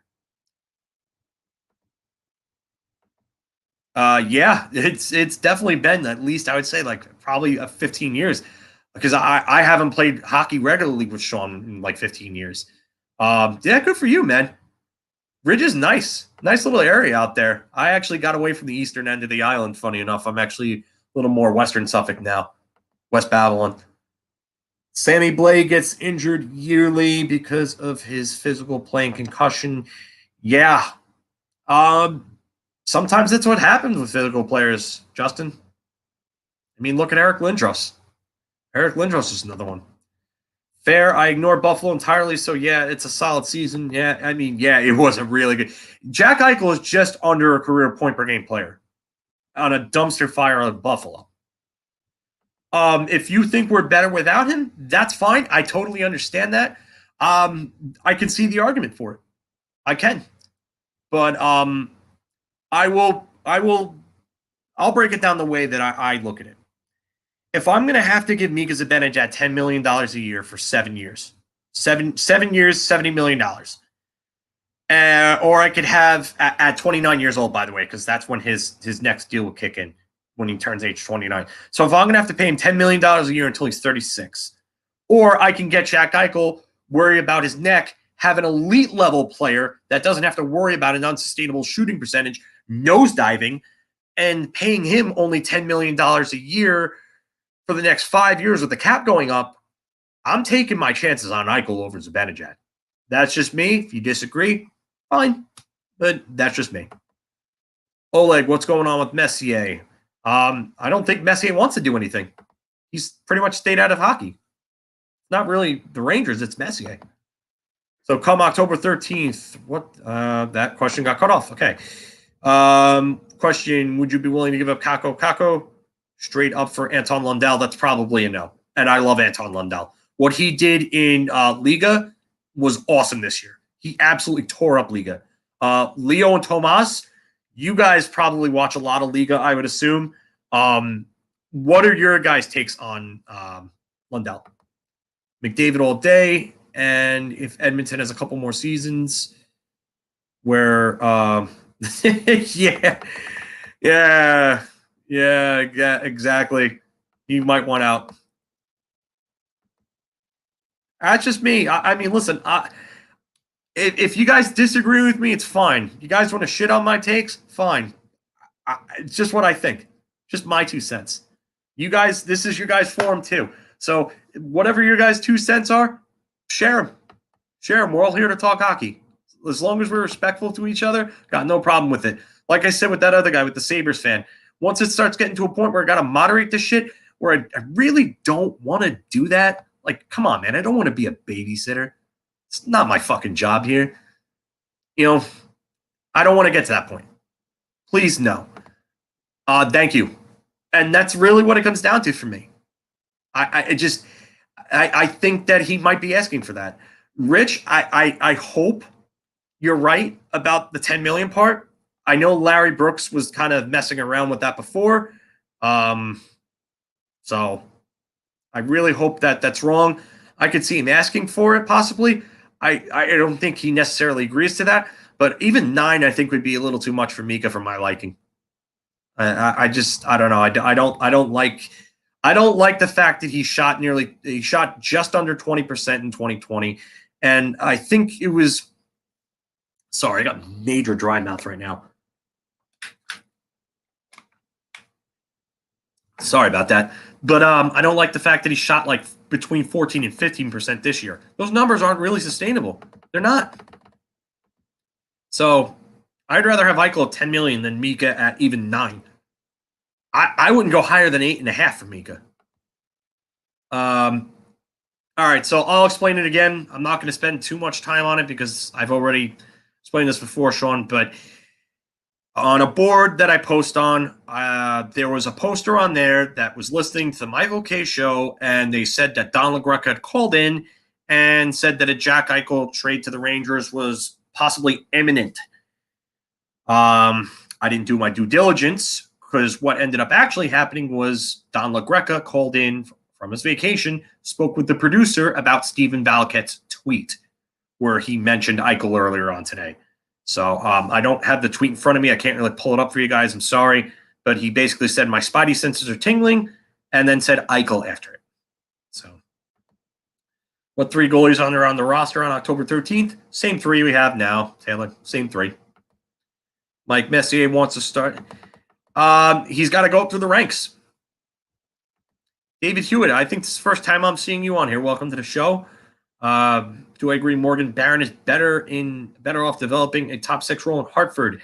Yes. Yes, I do. But I do think that he is ready to play NHL hockey. So, Enrico, I would love to see that for Mika. Would love to see that. As long as we keep Lundqvist, Schneider, and Kravtsov, I don't care. Well, you're not going to get him without giving up anybody hockey, GD. But yes. Well, I was. See, the only problem is with this. The comments section here is just it scrolls off sometimes like that. Yes, but thank you, appreciate that. Everest, I think Rangers should bring Mess as an assistant. Well, I have no problem with him working his way up the ranks. But you don't give him a head coaching job or a GM job with no experience. He has no experience whatsoever. Great place to talk. Thank you, Brody. Much appreciated, man. Guys, remember, just if you can, like, share, and subscribe. It helps out the algorithms. We want to do more content, stuff like that. I'm trying to think of more things. Like I said, I want to do a Rangers what ifs video, a whole bunch of what if scenarios, so that the Rangers either messed up on or didn't capitalize on or so on. So I'll have a video of those. I'm going to be doing that probably soon because, I figured it's a good time for all season content. So I'm going to be doing that soon. I'm going to put that together. Oleg, do I think it'll come down to Mika or Eichel? I think that's part of what they're measuring. I think that's part of why this trade is taking so long, Oleg. It's because if you trade for Eichel, then you have to make the decision, is it Mika or is it Eichel? Unless Mika takes a significant discount, I don't know if there's a way to keep them both long term. Leo, Lundell's a great kid. He has elite levels of talent. He is a smart player with a lot of skill. I thought he would be like a good number 2 center, but there's a chance that he could be a number 1 center at the NHL level with what I've seen from him this year. I know it's only 1 year, but for him to dominate league the way that he did at that age, is wow. We get Eichel, I think Zib, Mike, I don't know if that's true. I don't know. It's a lot to ask of a player to take a discount like that. What winger prospects would you be? I would trade Vitaly Kravtsov for Anton Lundell if Brennan Othman could play right wing, but the Rangers would have to go out and get a center at that point. So 2 to 3, Joseph. 2 to 3 seasons. Taylor Mika has to prove he could stay on the ice. Yeah, he's got concussion concerns.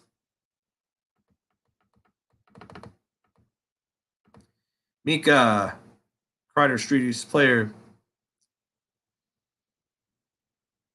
McDavid's worth whatever McDavid wants. You can hand that man a blank check. And you don't say anything about it. 8-year term, that's probably what they want to do with Fox. I don't know. I hope he takes a discount. It's possible. Rich, have a good night, bud. Good talking to you. Definitely come back on. Morgan Barron is a center, Grant. Yes, he is. The manifestation will come through by the end of next week. Hoping so. I don't want Messi anywhere near this team after hearing that. Yeah, I think he's a little too old school, too. I don't know if he has a grasp on today's hockey anymore. That'll be a what if, Dave. New Yorker down in NC right now. Any thoughts on signing all these ex-Rangers? Good signings. I think Tony could probably score 50 points for you guys. If Tony's got a good locker room around him, good leadership group, and a good coach like Brendan Moore, and Brendan Moore's not going to take his shit. Brendan Moore will keep him under wraps. Yeah, all these ex-Rangers. Oleg, that could be one of them too, Oleg. But just to get back to this real quick, Jesper Fast, good player. Brendan Smith, probably a decent number 7 defenseman. You guys got some good players there. All the ex-Rangers you got can definitely help contribute. Keep Mika's proven, yet Eichel comes with a huge question mark. Eddie, Mika's got question marks too. Can he sustain the level of production he's sustained over the past 2 seasons? I mean, he had a major drop off this year because of that crazy first half. Yes, I know COVID, but even in the second half, he didn't score like he did in the first half or in the second half of the second season. I mean, Mika's really only had one stretch of dominant play, and that was when he came back from the Bergeron concussion in the 2020 season. So he's got questions too, Eddie. Leo, I would love a travel. Yeah, I don't think it's happening either, Leo. Yeah, McDavid is God. He's McJesus, I call him. Connor McJesus. Training camp starts the middle of September, Joseph. Middle of September. Lundell, to me. You're talking about Landeskog, Anthony? Now, Lundell, to me, I think he can. I think he might be a poor man's Barkov. Would love to see Adam Graves somehow involved on the bench too. I don't think Adam Graves is going to be involved with anything, man. I think he's just kind of a, And by the way, I just wanted to say this, but thank you guys for all subscribing. Over 600 subscribers, as it was mentioned before. Thank you all. I mean, we're growing. Channel is growing. This is getting better and better. We're going to, like I said, we're going to do more content. I want to do more live casts a week like this myself. The more videos we put out there, the more people are going to get glued to us. So the better the channel can be and the more content I can put out, and I can start writing articles on site too. So it's also good seeing old friends like Rich. I haven't seen Rich in a minute. It's been, like I said, 15 years since I've seen him. And you want to talk about a good hockey player? He's actually a pretty good hockey player. He's got a really good shot as a forward, but he's actually, from what I've heard, I know people who've seen him play goalie, they say he's a better goalie than he is a forward. So I don't know. I had never played against him in net. So I would actually like to play against him. Maybe I'll make my way back out to Rapid Fire and play against him there. Yeah, I saw that. Bronson Reed, Sean. There was a list of them. Hold on. I got the list in a group text here. Hold on. It was Bobby Fish, Bronson Reed, Jake Atlas, Ari Sterling. I don't know who that is. Kona Reeves, who I'm surprised wasn't laid off already. Steven Smith, not sure who that is. Tyler Rust, I'm familiar. Zechariah Smith, not familiar with him. Asher Hale, not familiar. Giant Zangier, not familiar. Mercedes Martinez, shocked because she was in an active storyline. So, think Rangers are better on paper. Yeah, I think they're a more balanced, more tougher team.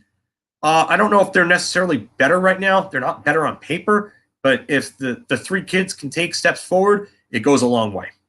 So it'll be interesting this season. This old man needs 2 fingers of Jameson in my pillow. Taylor, have a good night. And Will Bergeron, a fresh one. Yeah, definitely. We're surely not going to get pushed around. Yeah, no. Thank you, Oleg. Thank you. Come back. Keep coming back. Again, guys, like, share, subscribe, please. Thank you again for 600. 600 is a big number for us. I remember when me and Mark were doing these videos and we weren't even getting comments. We weren't even getting viewers. So, we've come a long way since January. So, Enrico, thank you, buddy. Much appreciated. Let's get this Rich character. I'm pretty sure Rich would love to play too. But I don't think he would be playing forward. I think he would probably want to play in net because that's what he seems to be playing now, according to him. The last time I saw him, I don't remember him playing in net. He might have, and I might have shot on him a few times, but I really don't remember it because it was a long time ago. But Rich is a good player. Tell you that. Do I think Brennan? Oh, no, probably not hockey. Probably not GD. I'm just going to call you GD because if I say hockey, it sounds pretty general. But I'll call you GD from now on, just so you can tell who I'm talking to. But no, I don't think so this year. But then again, you never know. He could come out and surprise a lot of people for all we know. So, yeah, Pavel Bure was, in my opinion, Pavel Bure was the most skilled goal scorer I've ever seen. Alexander Ovechkin's game became very one-dimensional, and he had a lot of talent around him for the majority of his career. Yeah. So I say Bure because Bure had back-to-back 60-goal seasons in Vancouver with guys like Linden and Ronning as his centers. Murray Craven, too. Ask anybody if they know who Murray Craven is. That almost sounds like a trivia question name, and it practically is because Murray Craven wasn't a great player. Brody, thank you. And Bure was he was amazing in Florida. Victor Kozlov as center. And Victor Kozlov and Ray Whitney, and that was it. So Eichel's hurt, and I don't think I'm going to need to be apologizing for anything because I don't think they're giving up Lafreniere or Kakko plus much more. I think, again, I'll say this time and time again to you. If that was the case, don't you think that a deal would have been done already? Honestly, answer me that honestly, please. Because if that was the case, I think a deal would have been done if a team was willing to give that up. Why do you think LA went on and signed Philip Deneau and said to hell with Adams and his asking price? Oleg, Pavel Bure, Alexander McGillney, Pavel Bure.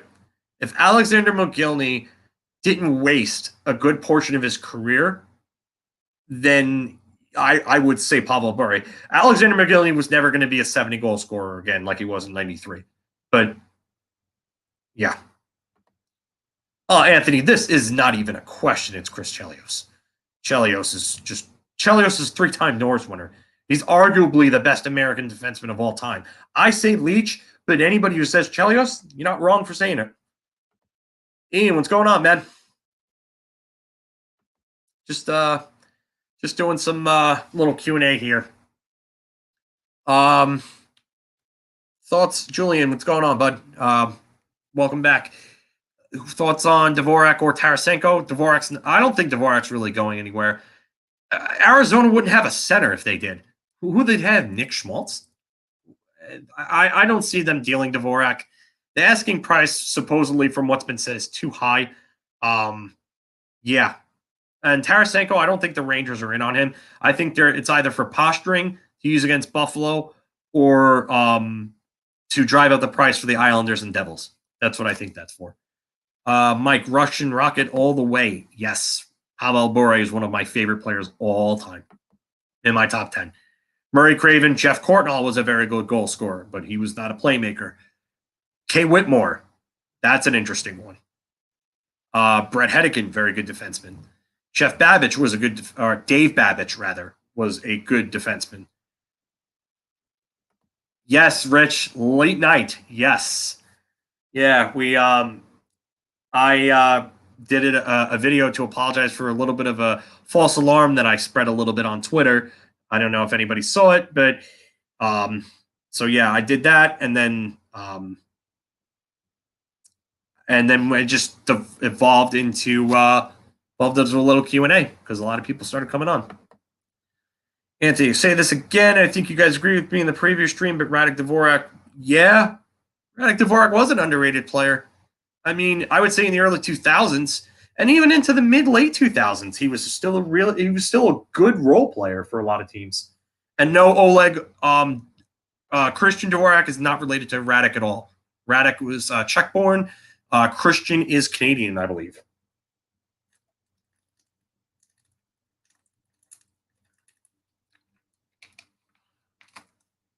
Sorry, I've got massive case of dry mouth tonight.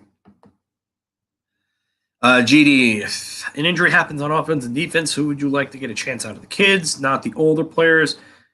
I'd like to see Tom Reunanen and Zach Jones if there's a spot open on defense.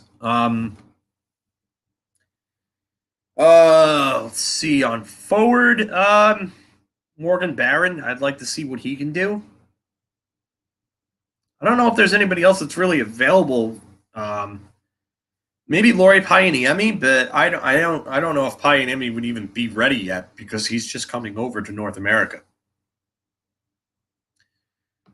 Yeah, Dvorak could fly. He was a speed burner.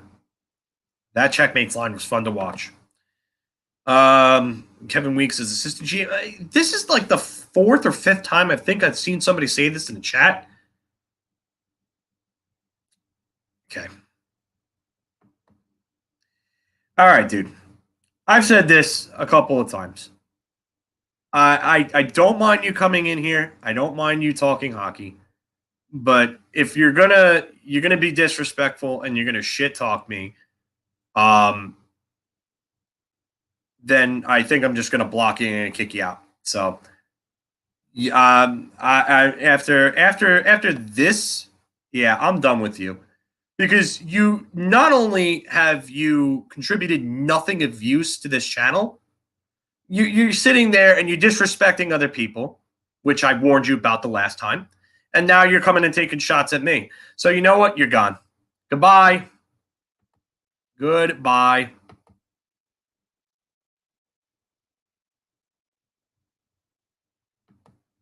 I'm gonna have to see if I can remove that guy because. Yeah.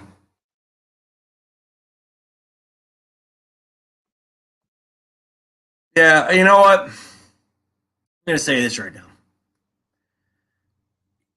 Like I said, I respect everybody's opinions who come in here.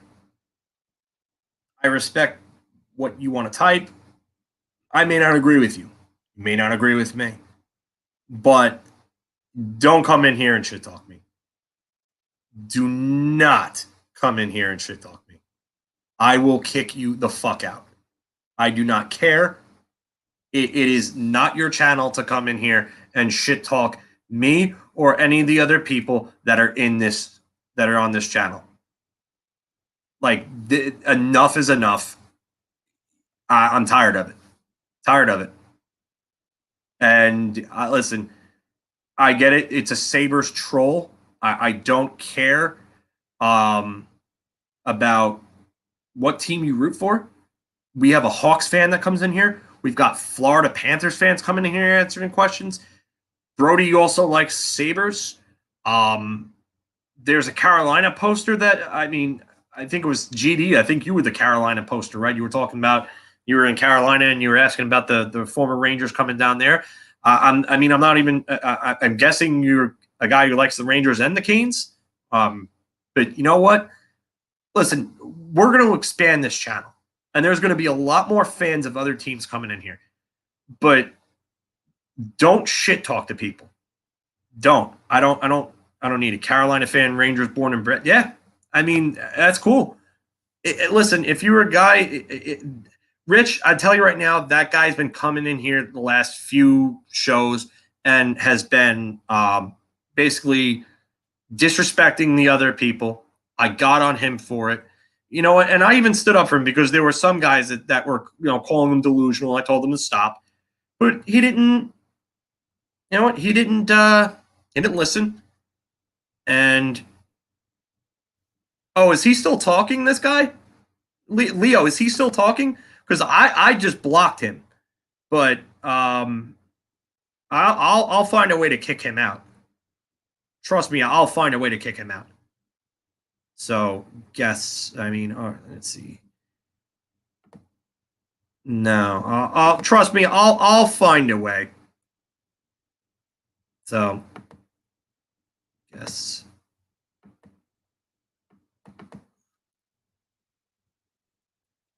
I blocked him. General.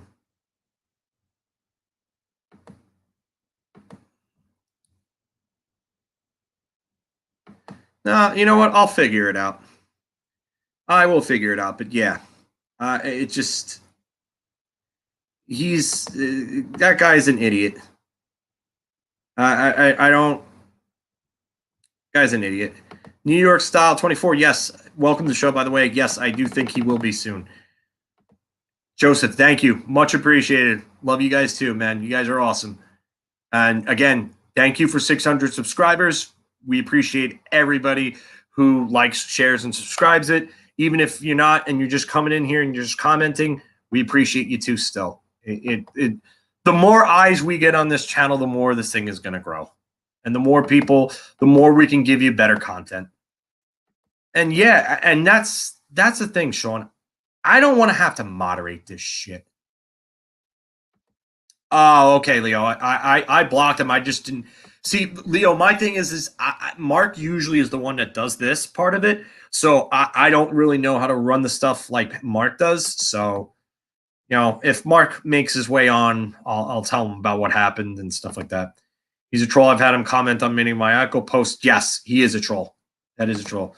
Respectfulness has to be enforced. Yeah, Temple Gain. Yes, it does. Krasov is going to be elite. I don't know about elite, but I think he's going to be pretty good. And GD, yeah, I hope to God he's gone, because I'm not dealing with that shit again. That's for damn sure. Just an FYI. I've not seen your name on here before. Welcome to the show. If you have under another name, then yes. Yeah, thank you, sir. I love what Drury has done so far. I understand why. Yes, yeah. Gorton gave Kreider that extension and chose Kreider over him. That's what it comes down to. Anthony, in terms of the young Russian kids in the NHL today, who do you think might have the best chance to be the replacement for Ovechkin? I don't know if there is one. I really don't know if there is one, Anthony. That's a lot to ask, man. It's a lot to ask. James White, Kravtsov is going to be since. I think this is the first time I'm seeing your name, James, but I don't know if that's the case. I see a lot of Kuznetsov in Kravtsov, honestly. Rich, favorite Ranger hand throw, Koser. I love Domi and his championship belt with Ty Domi. Ty Domi. Yeah, Ty Domi with Bob Probert. I almost called Bob Koser. I am shot right now, guys. Sorry. I'm just trying to catch up on your comments as well. Slava Gridman, first time I think I'm seeing you on here.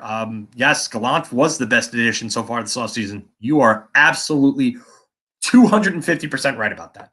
Leo, Pianemi is a case of elite talent that I've seen in Lundell. Pianemi is going to be a very solid player. TPS is your favorite Liga team. Yes, awesome. So if TPS is your team, I will be asking you more questions about him. And Kalle Väisänen is, I don't know if I pronounce his name right, Leo, but Kalle Väisänen, who was also a TPS guy as well. So so ready for the season, Joe? Me too, man. Me too. Me too. Yes. Yeah. You call me the Iron Man. So kidding. I'm not an Iron Man in any sort of way. Yeah. I mean, listen, I'm not going to take anybody's shit. Listen, I would love to meet up with all of you guys, have a beer with all of you guys, and talk hockey, bullshit, have some snacks or some wings or some shit. Sit down and get us all together and watch a game. But if anybody who comes along, and even Ranger fans, if you're going to disrespect somebody else, that's a no. Get the fuck out at that point. Koser, yeah, I like Joey Koser too. He could punch a hole in your face. He could punch a hole in a lot of people's faces. He was just a tough SOB, Joey. Kravtsov comparing more to Hyman. I don't know about that. I see a lot more top end talent in Kravtsov. I think there's a lot more skill. Well, like when Rangers drafted, they could have. Was that the smart move? I was there when they drafted him. I was there in Dallas covering it live for a station that me and Anthony, our Islanders correspondent, had a show back in the day. Well, not really back in the day, but 3 years ago, called Off the Post, and we went down there for it. And I was shocked when they took Kravtsov. I thought they were going to go Wallstrom or Dobson, and they went with Kravtsov. So Gordy Clark said to Statboy Steven it was the best pick they made in years at that point. So we'll see. Nicky Fatiu, yes, the Staten Island's finest. Yeah. Bugard, yeah. My favorite Ranger fighter, though, probably either Koser. Bukaboom was a real good fighter. I liked Sandy McCarthy because he could fight. Domi riding, yeah. I was a fan of Ty Domi, too. So I do agree. I like the name Slava. I think it's awesome. If we get Eichel, is Eichel or Gallant a better move? That's a real good question, Joseph. I'm gonna go. I'm gonna probably say Eichel just because just because of the skill level there, but it's Gallant is Colton Orr, yeah. Book, Domi, Bugard, yeah. And I know Colton's one of your favorites for other reasons too, Dave. Drop that puck. Yep. Yes, sir. New here. I can see Kuznetsov. What do you see? Fox. I was talking about this before. I'm going to say anywhere between 8 years, 64 million to what is 9.5 times 9.5 times 8 is all right. So 8 years, anywhere between 64 to 76 million. 8.5 to 8 to 9.5 a year. Domi is responsible for Domi is a good one. Domi's a good one. We are going to do that, Joseph. We're going to do that. BAF 0789. Welcome to the show. I think this is the first time I'm seeing you. Pia Suter would have been a real good pick, real good signing, but I guess they didn't want to get him. He signed with Detroit for a nice deal too. Would have loved to have snagged Suter for 2 for 9. Top 9? Oh, I'm guessing top 9 by that, but Suter would have been nice. He would have been. But I don't think they would have had the cap to really pull that off and do other things. Yes, Kravtsov's like 6'3", 6'4", and he can skate very well for size. Anthony, I'm not sure if he answered. Florida can convince Minnesota to trade the negotiating rights to Kaprizov. So that's what you were trying to ask. I don't know about that, Anthony. I really don't. I think it's either Minnesota or KHL for Kaprizov. And I think what he's trying to do is trying to get his way out of Minnesota, I think. Colton Orr, yep. Colton Orr was awesome. I'll never forget when he knocked out Todd Fedoruk. Yeah, Callie Väisänen. I guess that's how Väisänen or Väisänen. I could be saying it wrong, but yeah.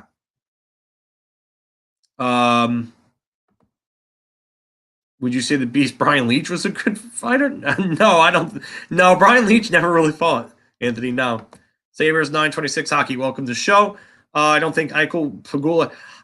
I don't know about that. And I think that would be a bad move, just to not trade him within the state, because the Rangers and the Sabres aren't really rivals. They're not even in the same division, and they're not. They're going to play each other 2-3 times a year at most. So I mean, if the Rangers offer the best package, I would just deal them there. That goes for any team. If I was a general manager, I wouldn't be worried about seeing a player how many times in the division. I'd be worried more about the return we're going to get for that player. Because when you're trading the best player in a trade, you're always going to lose the trade. 7 to 8 out of 10 times you lose the trade. So I would worry about getting the best package. That's just me, though. Nick Fotiu, Colton Orr. Yep, Al. Yeah, I can't blame anybody who likes those two. They could definitely fight. Oh man, you were lucky. I was a kid when that game was happening. I wish I could have gone to that game. Do I think Fox will repeat on Norris Trophy? Probably not. It's going to be tough to repeat on Norris, but I wouldn't rule it out. I would just say that it's probably going to go elsewhere this year, this upcoming season. Domi's the face man looked like a clenched fist. Yeah, well, probably because of the fact that he got so many of them to the face, but he was also as tough as they came. Hold on. I just lost. Do I think Heedle's a rental with that deal? No, he's not really a rent. Unless you're Donnie. Unless you're asking me if I think he's going to be moved. And Donnie, by the way, welcome to the show. I don't think I've seen you before tonight. I think he could be moved. I just think this is a normal bridge deal. Just they didn't see enough from him to give him a bigger deal and maybe pay on potential and give him like something like 4. They weren't going to do that because there just wasn't enough out of him. But I don't think he's necessarily rental, but I do wonder about his future with the team. Justin, can't wait for Revo to do his thing. Yeah, I can't wait to see him just go after Wilson too. You got to tell me, you guys, how did you guys like the clip that Mark put together with the Tombstone highlights, the Tombstone clip with Kurt Russell, where he says, "I'm bringing hell with me." Was that not freaking awesome or what? Because if that didn't get you pumped up, I don't know what will. Buffalo was in New York, but they're really Canada pretty much. Loved Barnaby, impressed. I loved Barnaby too. I loved Barnaby before he even got to the Rangers. I thought he was just a crazy, crazy son of a bitch. And I loved that about him. But, I loved Barnaby. I wanted a Barnaby Brigade shirt when he was in New York, and I never got it. I'm still pissed. I want to tweet him and see if he still asks those. Or still ask him if he still has those. James, I have to say, a lot of talk about Eichel. Get it, very talented, but Strome has he actually disappointed? No, Strome done pretty good. His face-offs aren't great, but no. Rich, I do not miss ties. Leo favorite Sean Avery, yes. Capo, yes. I think Capo Caco will be your favorite player very soon, Leo. Brandon Prust in more recent years. Yeah, until he broke Derek Stepan's jaw. Thomas. I love that you guys are both posting at the same time, twins. I love it. I love it. I love having you been here both at the same time. I think it's awesome. Judging the fact that Heedle is included in every serious package for how do you see him performing in Buffalo? If he gets the time, I think he could be a guy that's a 20-plus goal, maybe 40 to 50 point, or even more center. So, Anthony, do I think Joel Quenneville can change Patrick Laine's mentality in terms of playing defense? I think that's an odd question to ask unless you're implying that the Panthers are going to trade for Line. Um, I, I mean, I guess if you're going to buy in from any coach, it's going to be someone like Quenville or Trotz. So I guess I don't know. I don't know why you're asking that though, because Liney's in Columbus and there's no indication that it'll be moved anytime soon. Lidstrom is the last one to win 3 Norris trophies straight. He's the only back-to-back winner, I think, since the 90s. I would have to check on that. But I don't think there's been any other back-to-back winners since the turn of the 90s. I don't. Maybe Ray Bourque at the very beginning of the 90s. Leach won in 92. He won his first in 92 and then won again in 97. But maybe 90 and 91 were both Leach. I'm not sure, though. I have to check. Norris. Why does this keep doing this? Why?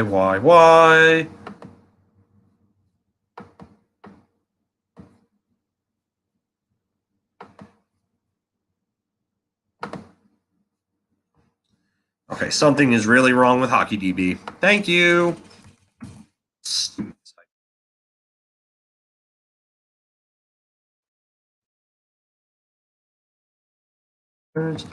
I think.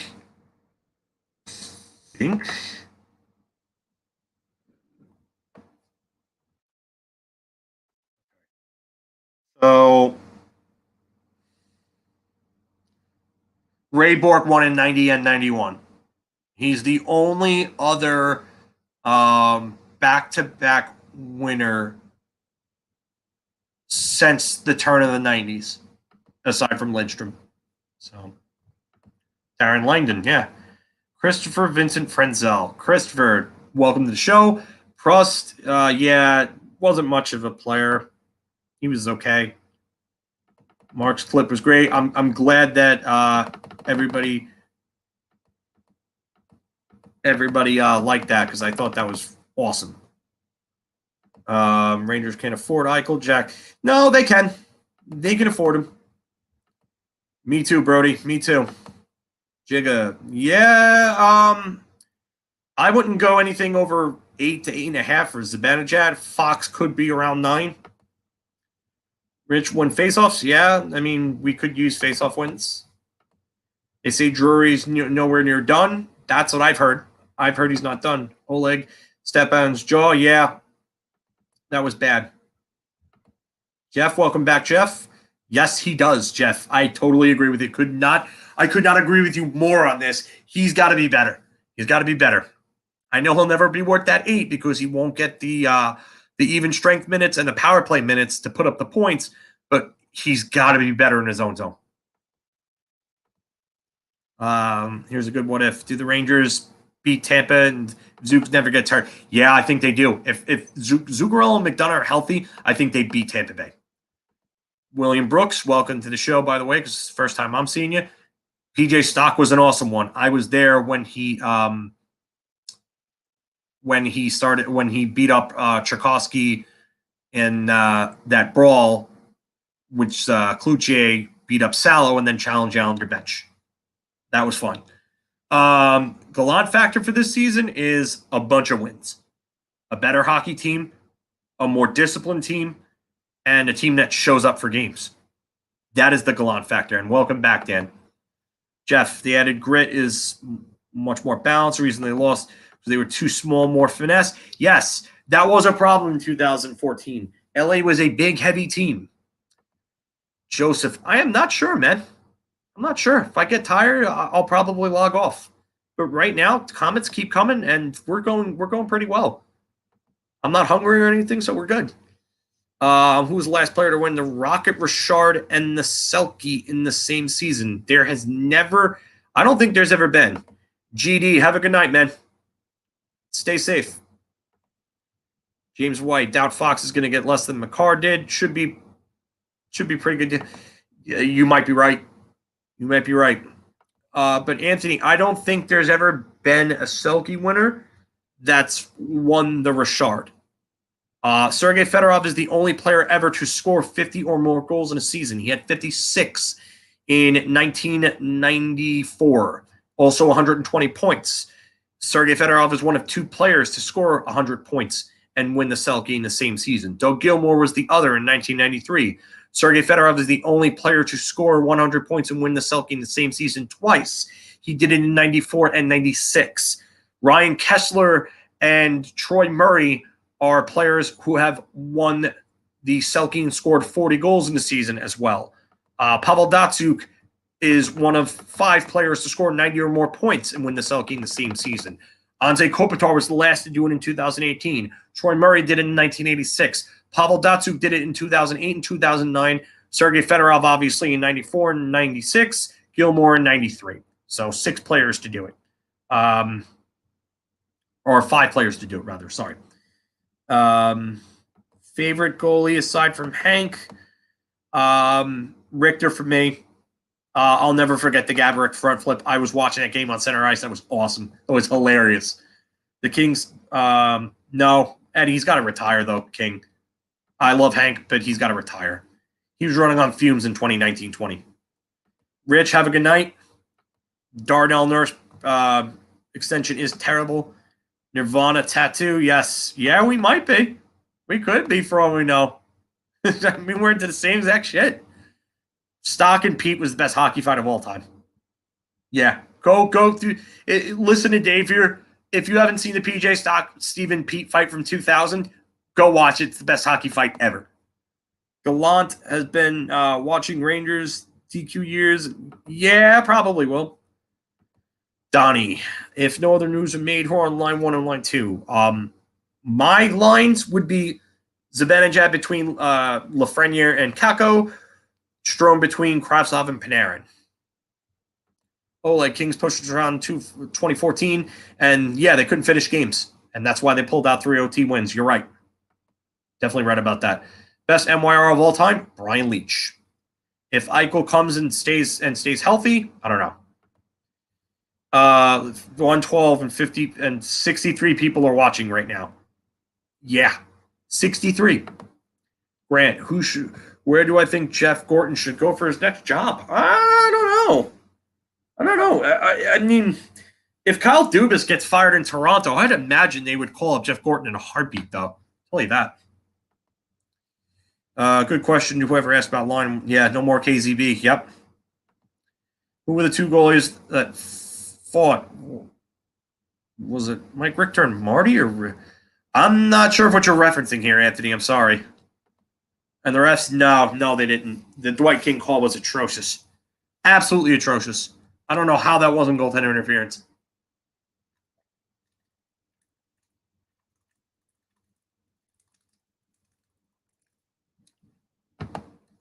William, no, and I wouldn't want Monahan. Supposedly, from what's been reported out there, he's one of those guys that's been part of that culture problem in Calgary. So I don't want anything to do with Monahan. And not only that, but I've always said that if you're going to go upgrade over Ryan Strome and you're going to risk losing the chemistry that your center has with Artemi Panarin, who's your team's best player by far, you're going to have to go and you're going to have to make a significant upgrade. Not a guy who's really, as of right now, not much of an upgrade. He's really not. So I would say no to Monahan because his last couple of years have been really bad. What trades do I think will happen? I don't know if there's any other trades to really be made. Maybe there's a trade out of the blue, Joe. I don't know, though. I really don't. Hey, welcome back, Chris. And yeah, we're over 600, and thank you for being a part of that. I appreciate that, man. I really do. I mean, this channel's growing. It's awesome. Who is my least favorite Ranger and least favorite all-time player? Oh, wow. You're Oh man, you're gonna fry my brain here trying to think about this one.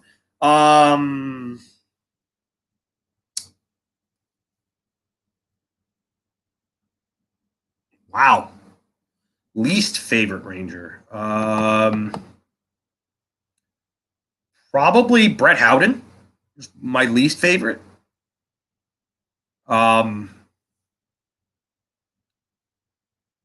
Dale Purinton, I couldn't stand because I just thought he was a total dirtbag and he was a horrible player. He's probably up there for me. Jeez. Tim Sweeney was another one that was really terrible. Goalies have fought during the playoffs in the middle of the ice. I don't remember that. Dan Cloutier and Tommy Salo. I remember that. Yeah, I don't remember Richter fighting anybody. Yeah. Donnie, if we can't get Eichel, we should leave as is. I'm with you on that. I'm fine with that. Donald Brashear. Donald Brashear was a terrible one. Marek Malik pissed me off many times, especially with that game 2 turnover to Thomas Vanek up the middle of the ice against Buffalo in 2007, which cost them the game. They would have been ahead in that. They would have had that series tied. Was that series would have been tied? Did they win game 1 or did they lose game 1 against Buffalo? I don't remember if they. I don't remember if they lost game 1 to Buffalo in 2007 or not. I think they did.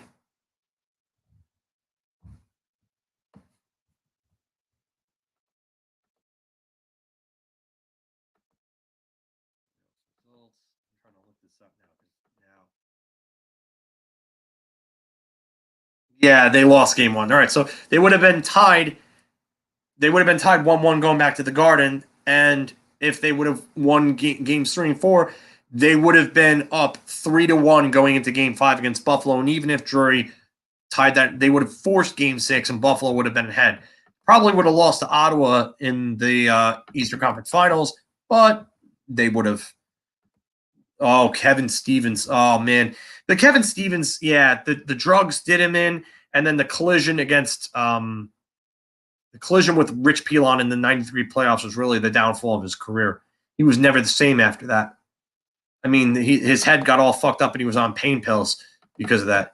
Maybe Anthony's thinking of Vernon Waugh. Yeah, probably, because the Rangers never had a goalie fight in the playoffs that I could think of. Eichel's next situation is concerning these past reasons. Jeff, I will tell you one thing. Zibanejad shot 19.7% in 2020. And that was with a phenomenal second half of the year where he was probably shooting closer to 25% when he came back from the concussion from Patrice Bergeron. So I don't think Zibanejad is going to sustain that type of production. Eichel can sustain 90-point production. He's that type of player. So I would rather have Eichel than Zibanejad, to be honest. Hugh Jessman, just because of that. Ooh. Name gives me PTSD. They were down 0-2, came back to 2-2 in game. So yeah, until Drury. Yeah, I remember. Me and Anthony were at our friend Alex Goldberg's house, who Alex Goldberg comes in here and comments on our shows. Yeah. Malik, yeah. My friend Pete was at that game. Pody. Yeah, Pody was another one a lot of people hated. I was not a fan of Pody, and I hated him more because of the fact that he gave up Mike York to get him, and I loved Mike York on the fly line. Ugh. My least favorite team, other than the Islanders, probably the Penguins or the Devils. Yeah, the Kachucks aren't available, Justin. I'm sorry, they're not. Thanks, Brody. Have a good one, bud. Have a good night. Both of these guys played. Yeah. No, Marian Hossa did not play for the Rangers. Marcel Hossa, his younger brother, did. Marian Gaborik was an amazing goal scorer. Reminded me a lot of Mike Gartner in ways. Noel Hodgson, welcome to the show. I think this is the first time I've seen you. Just talking some Q&A, talking about Jack Eichel and stuff like that. If you have some questions, comments, definitely, chime in. Mika's hair contains all of his power. Yes. Mika's hair reminds me of a Super Saiyan from Dragon Ball Z. He could pull off the Goku look. How high do I think Fox's ceiling is? I think he might not. I think it might not be much higher than what he is right now. Tomas, have a good night, buddy. Thank you. Worst mistake the Rangers organization ever made is easily either Zubov and Nedved for Robitaille and Samuelson after the 1995 season, or Rick Middleton for Ken Hodge. The older generation will tell you Middleton for Hodge, and the not as old but still older generation, like my age and so on, will tell you Zubov and Nedved for Robitaille and Samuelson. Shooting percentage is the number of shots that are taken that are on goal, or the number of shots that are taken that are on goal and scored on. So yeah, Zibanejad shot at 19.7% in 2020. He's not going to sustain that level. He just not.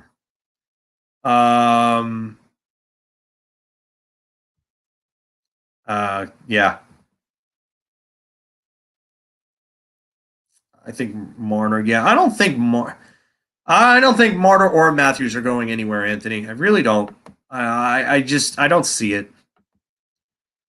Thank you, Sean. And I definitely see what you did there. Putting a CM Punk and a Chris Jericho reference all in one, because the former is going to AEW, which I can't wait for. Better at the end of career, Makar or Fox? Makar will probably put up more points. Fox will probably be the better defender, just as it is now. So it's going to be close. Austin Matthews, Aaron Rodgers, because he's usually an asshole to the media and really dry. I don't know about any of that. I've never seen that side of Austin Matthews, so I can't really say. What kind of contract do I think Krakow or Kravtsov gets? I don't know. I mean, it really depends on this year. If Kravtsov probably won't get a lot, because he's not going to have a lot of service time under his belt to really warrant a lot, unless he has an off-the-charts type season this year. Kako, if he has a breakout season, could command between $3 to $4 million, possibly. It depends on what they want to do with him, though. If they want to bridge him, or do they want to go long-term? Worst mistake ever was all the moves in the 99 draft. Lost Sundstrom, Klochik, got Lundmark and Brendel. Mark Savard was a bigger mistake than all that. Mark Savard was a part of that mistake, yes. So yeah, I guess you're right, but Mark Savard was one of the bigger mistakes they've made recently. I don't know about that, Anthony.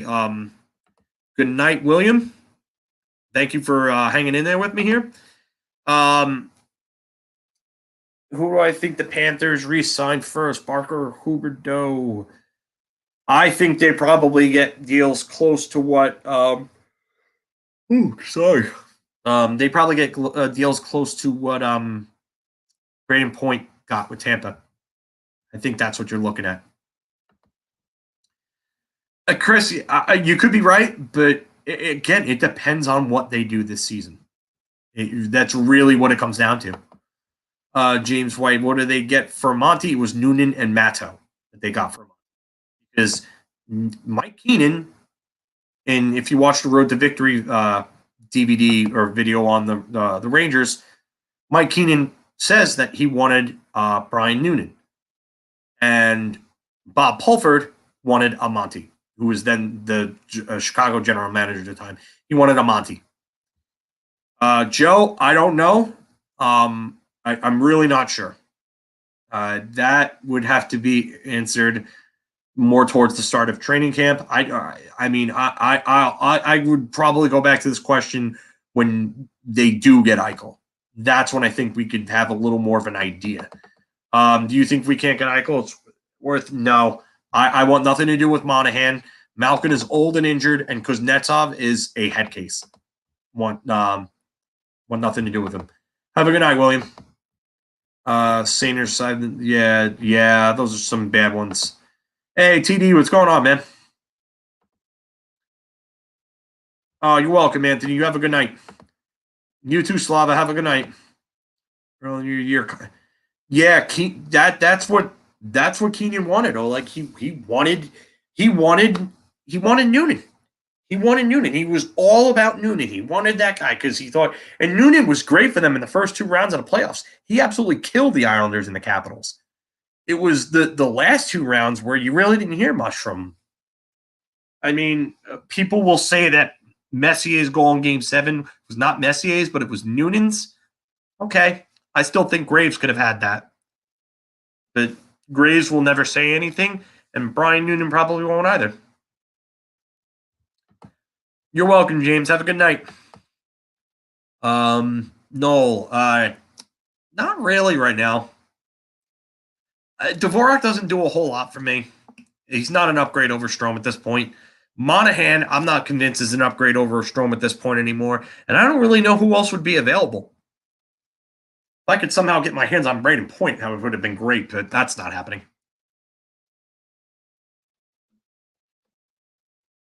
Guys, I'm going to step away for just a second.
All right, I'm back.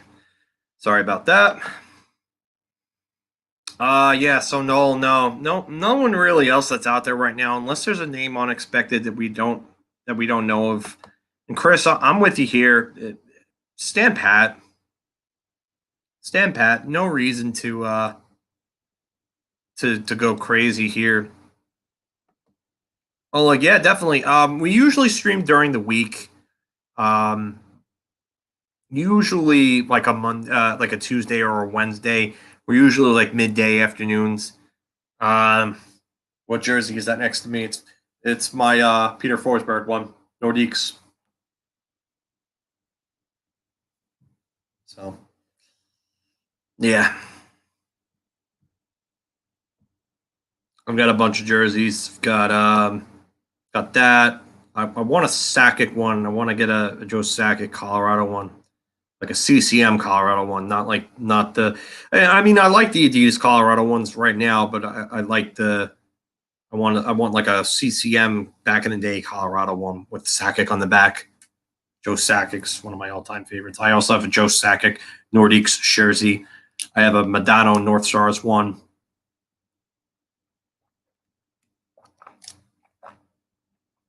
All right, Mike. Have a good night, man, and have fun at that block party. Be safe. Donnie, some UFCs next year. Yeah, it's usually how it is, though. A lot of guys that it's like Barkov is going to be a UFA next year, but I have a feeling that extension is going to get announced soon. That's what they're saying.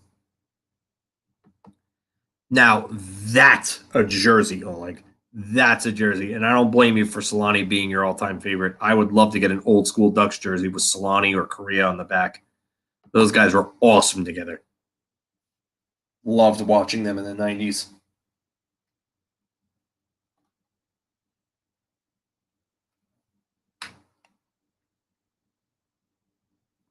Yeah. But yeah, viewer count is definitely dropping a bit. I may call it a night soon. I don't know if I'll do another 5 hour stream is probably not in the question, but yeah. And so, and you know what? Here's one of the funniest things. Solani actually has the second highest scoring season of any player age 40 or older. Gordie Howe is the only one that has a better season than him, and Gordie Howe had a 100-point season at the age of 40. Um, Both Solani and Howe started their age 40 seasons all the way through because they're summer birthdays. Solani's a July birthday. So in 2010, 2011, Solani turned July of 2010, he turned 40. So that whole season, Solani had over 30 goals and 80 points in only like 73 games. That's awesome, Donnie, because Sakic's a man. Hold on, I'll show you what I have.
All right.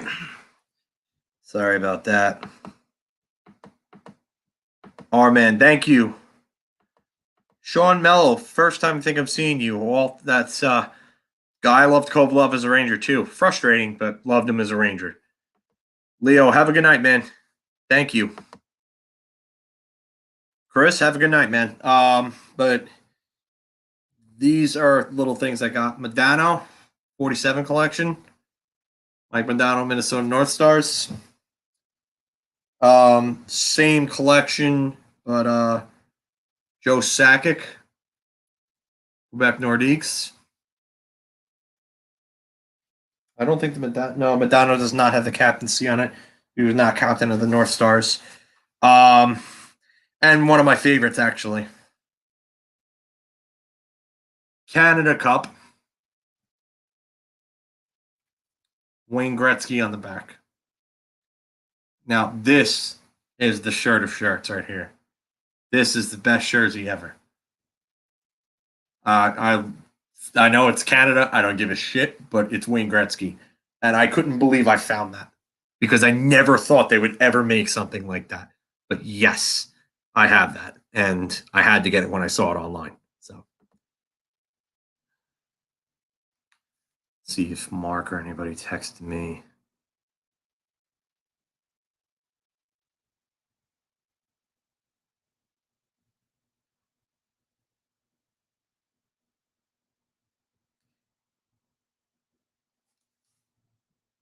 Yeah, somebody texted me about AEW and NXT and stuff. George, Ratellum Park for yeah. That's another trade that goes people. I don't think that trade was as bad as Middleton for Hodge or Zubov for Nedved, but it was not a good trade for them. I mean, I know they got to the finals in '79 with Esposito, but Espo was never the same without Orr. Thank you, sir. Thank you, sir. Yeah, I love that Gretzky one. When I saw that online, I was like, "Holy shit! I have to pull the trigger on this." I don't even remember how or where I found it. To be honest with you, I mean, I think I might have Googled something, but I can't believe I found that.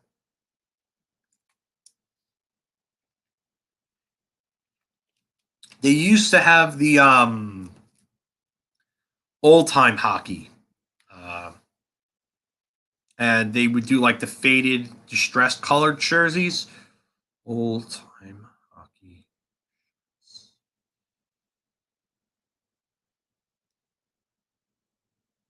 Um, no, this is not it. I'm trying to find it. They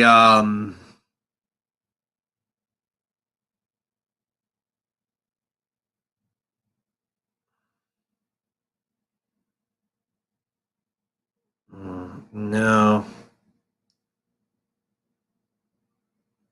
What is this?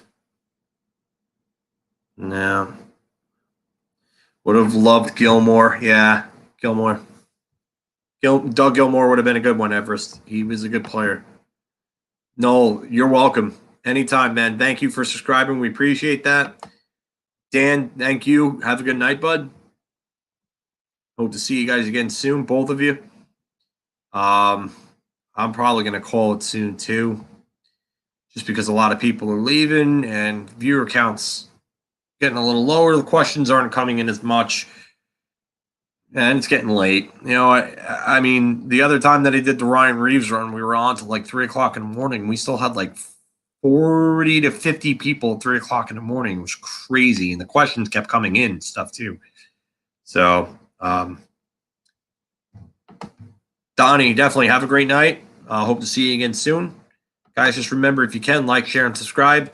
Helps grow the channel. The more likes the video gets, the more it'll come up in the algorithms too. So, the kind of biased Blackhawks fan, thank you. I appreciate that, and definitely we'll be doing more. Around the league stuff too. So definitely keep tuning in. The guys, just to remember, we're going to be having a name in a name change in the channel. We'll keep you all informed, but we are going to be covering more around the league and everything like that. I get center ice every season, so I will be doing it. I'll be covering more games and stuff. Prior to Devils Leafs Gilmore, yeah, Gilmore was good, but yeah, we do. Oh, hey, okay, all right. I was wondering. I was like, that name change. Like, okay. I was like, I haven't seen you before, but yeah, the kind of biased Blackhawks fan. I like it. We're all little biased as fans, you know. Enrico, thank you. Definitely. Hope to see you soon. Joe, have a good night. We'll probably be live streaming either Tuesday or Wednesday afternoon. So we'll throw it out there. I'm gonna talk to Mark and Anthony and see when we'll do, and hopefully Mark will schedule them early. Hey, welcome back, just me. We were just doing a little just Q&A. There was obviously some stuff about Jack Eichel. If you saw Valaket's tweet, I kind of threw some gas on that fire. I misread things, so I apologized for that because I thought I saw something that was kind of misconstrued. So hopefully, yeah, Hockey. Hopefully, we get him. We get him soon, because I think a lot of people are waiting for this, and two, tired of it. They're just tired of it, tired of hearing his name. You know, so it's like Lindros in 2001, summer of 2001. It was when is Lindros going to get traded? When is Lindros going to get traded? When is he going to get traded? When is he going to get traded? He finally got traded. So, hey, lounge golfer, welcome to the show. But yeah, a lot of people are just tired of the whole Eichel stuff. Tired of it. And I don't blame him. You can only hear about, yeah. And you're right. Buffalo does need to just trade him already. They do. Because you're not going to win this trade. If Kevin Adams is looking to win this trade, you are not going to win this trade.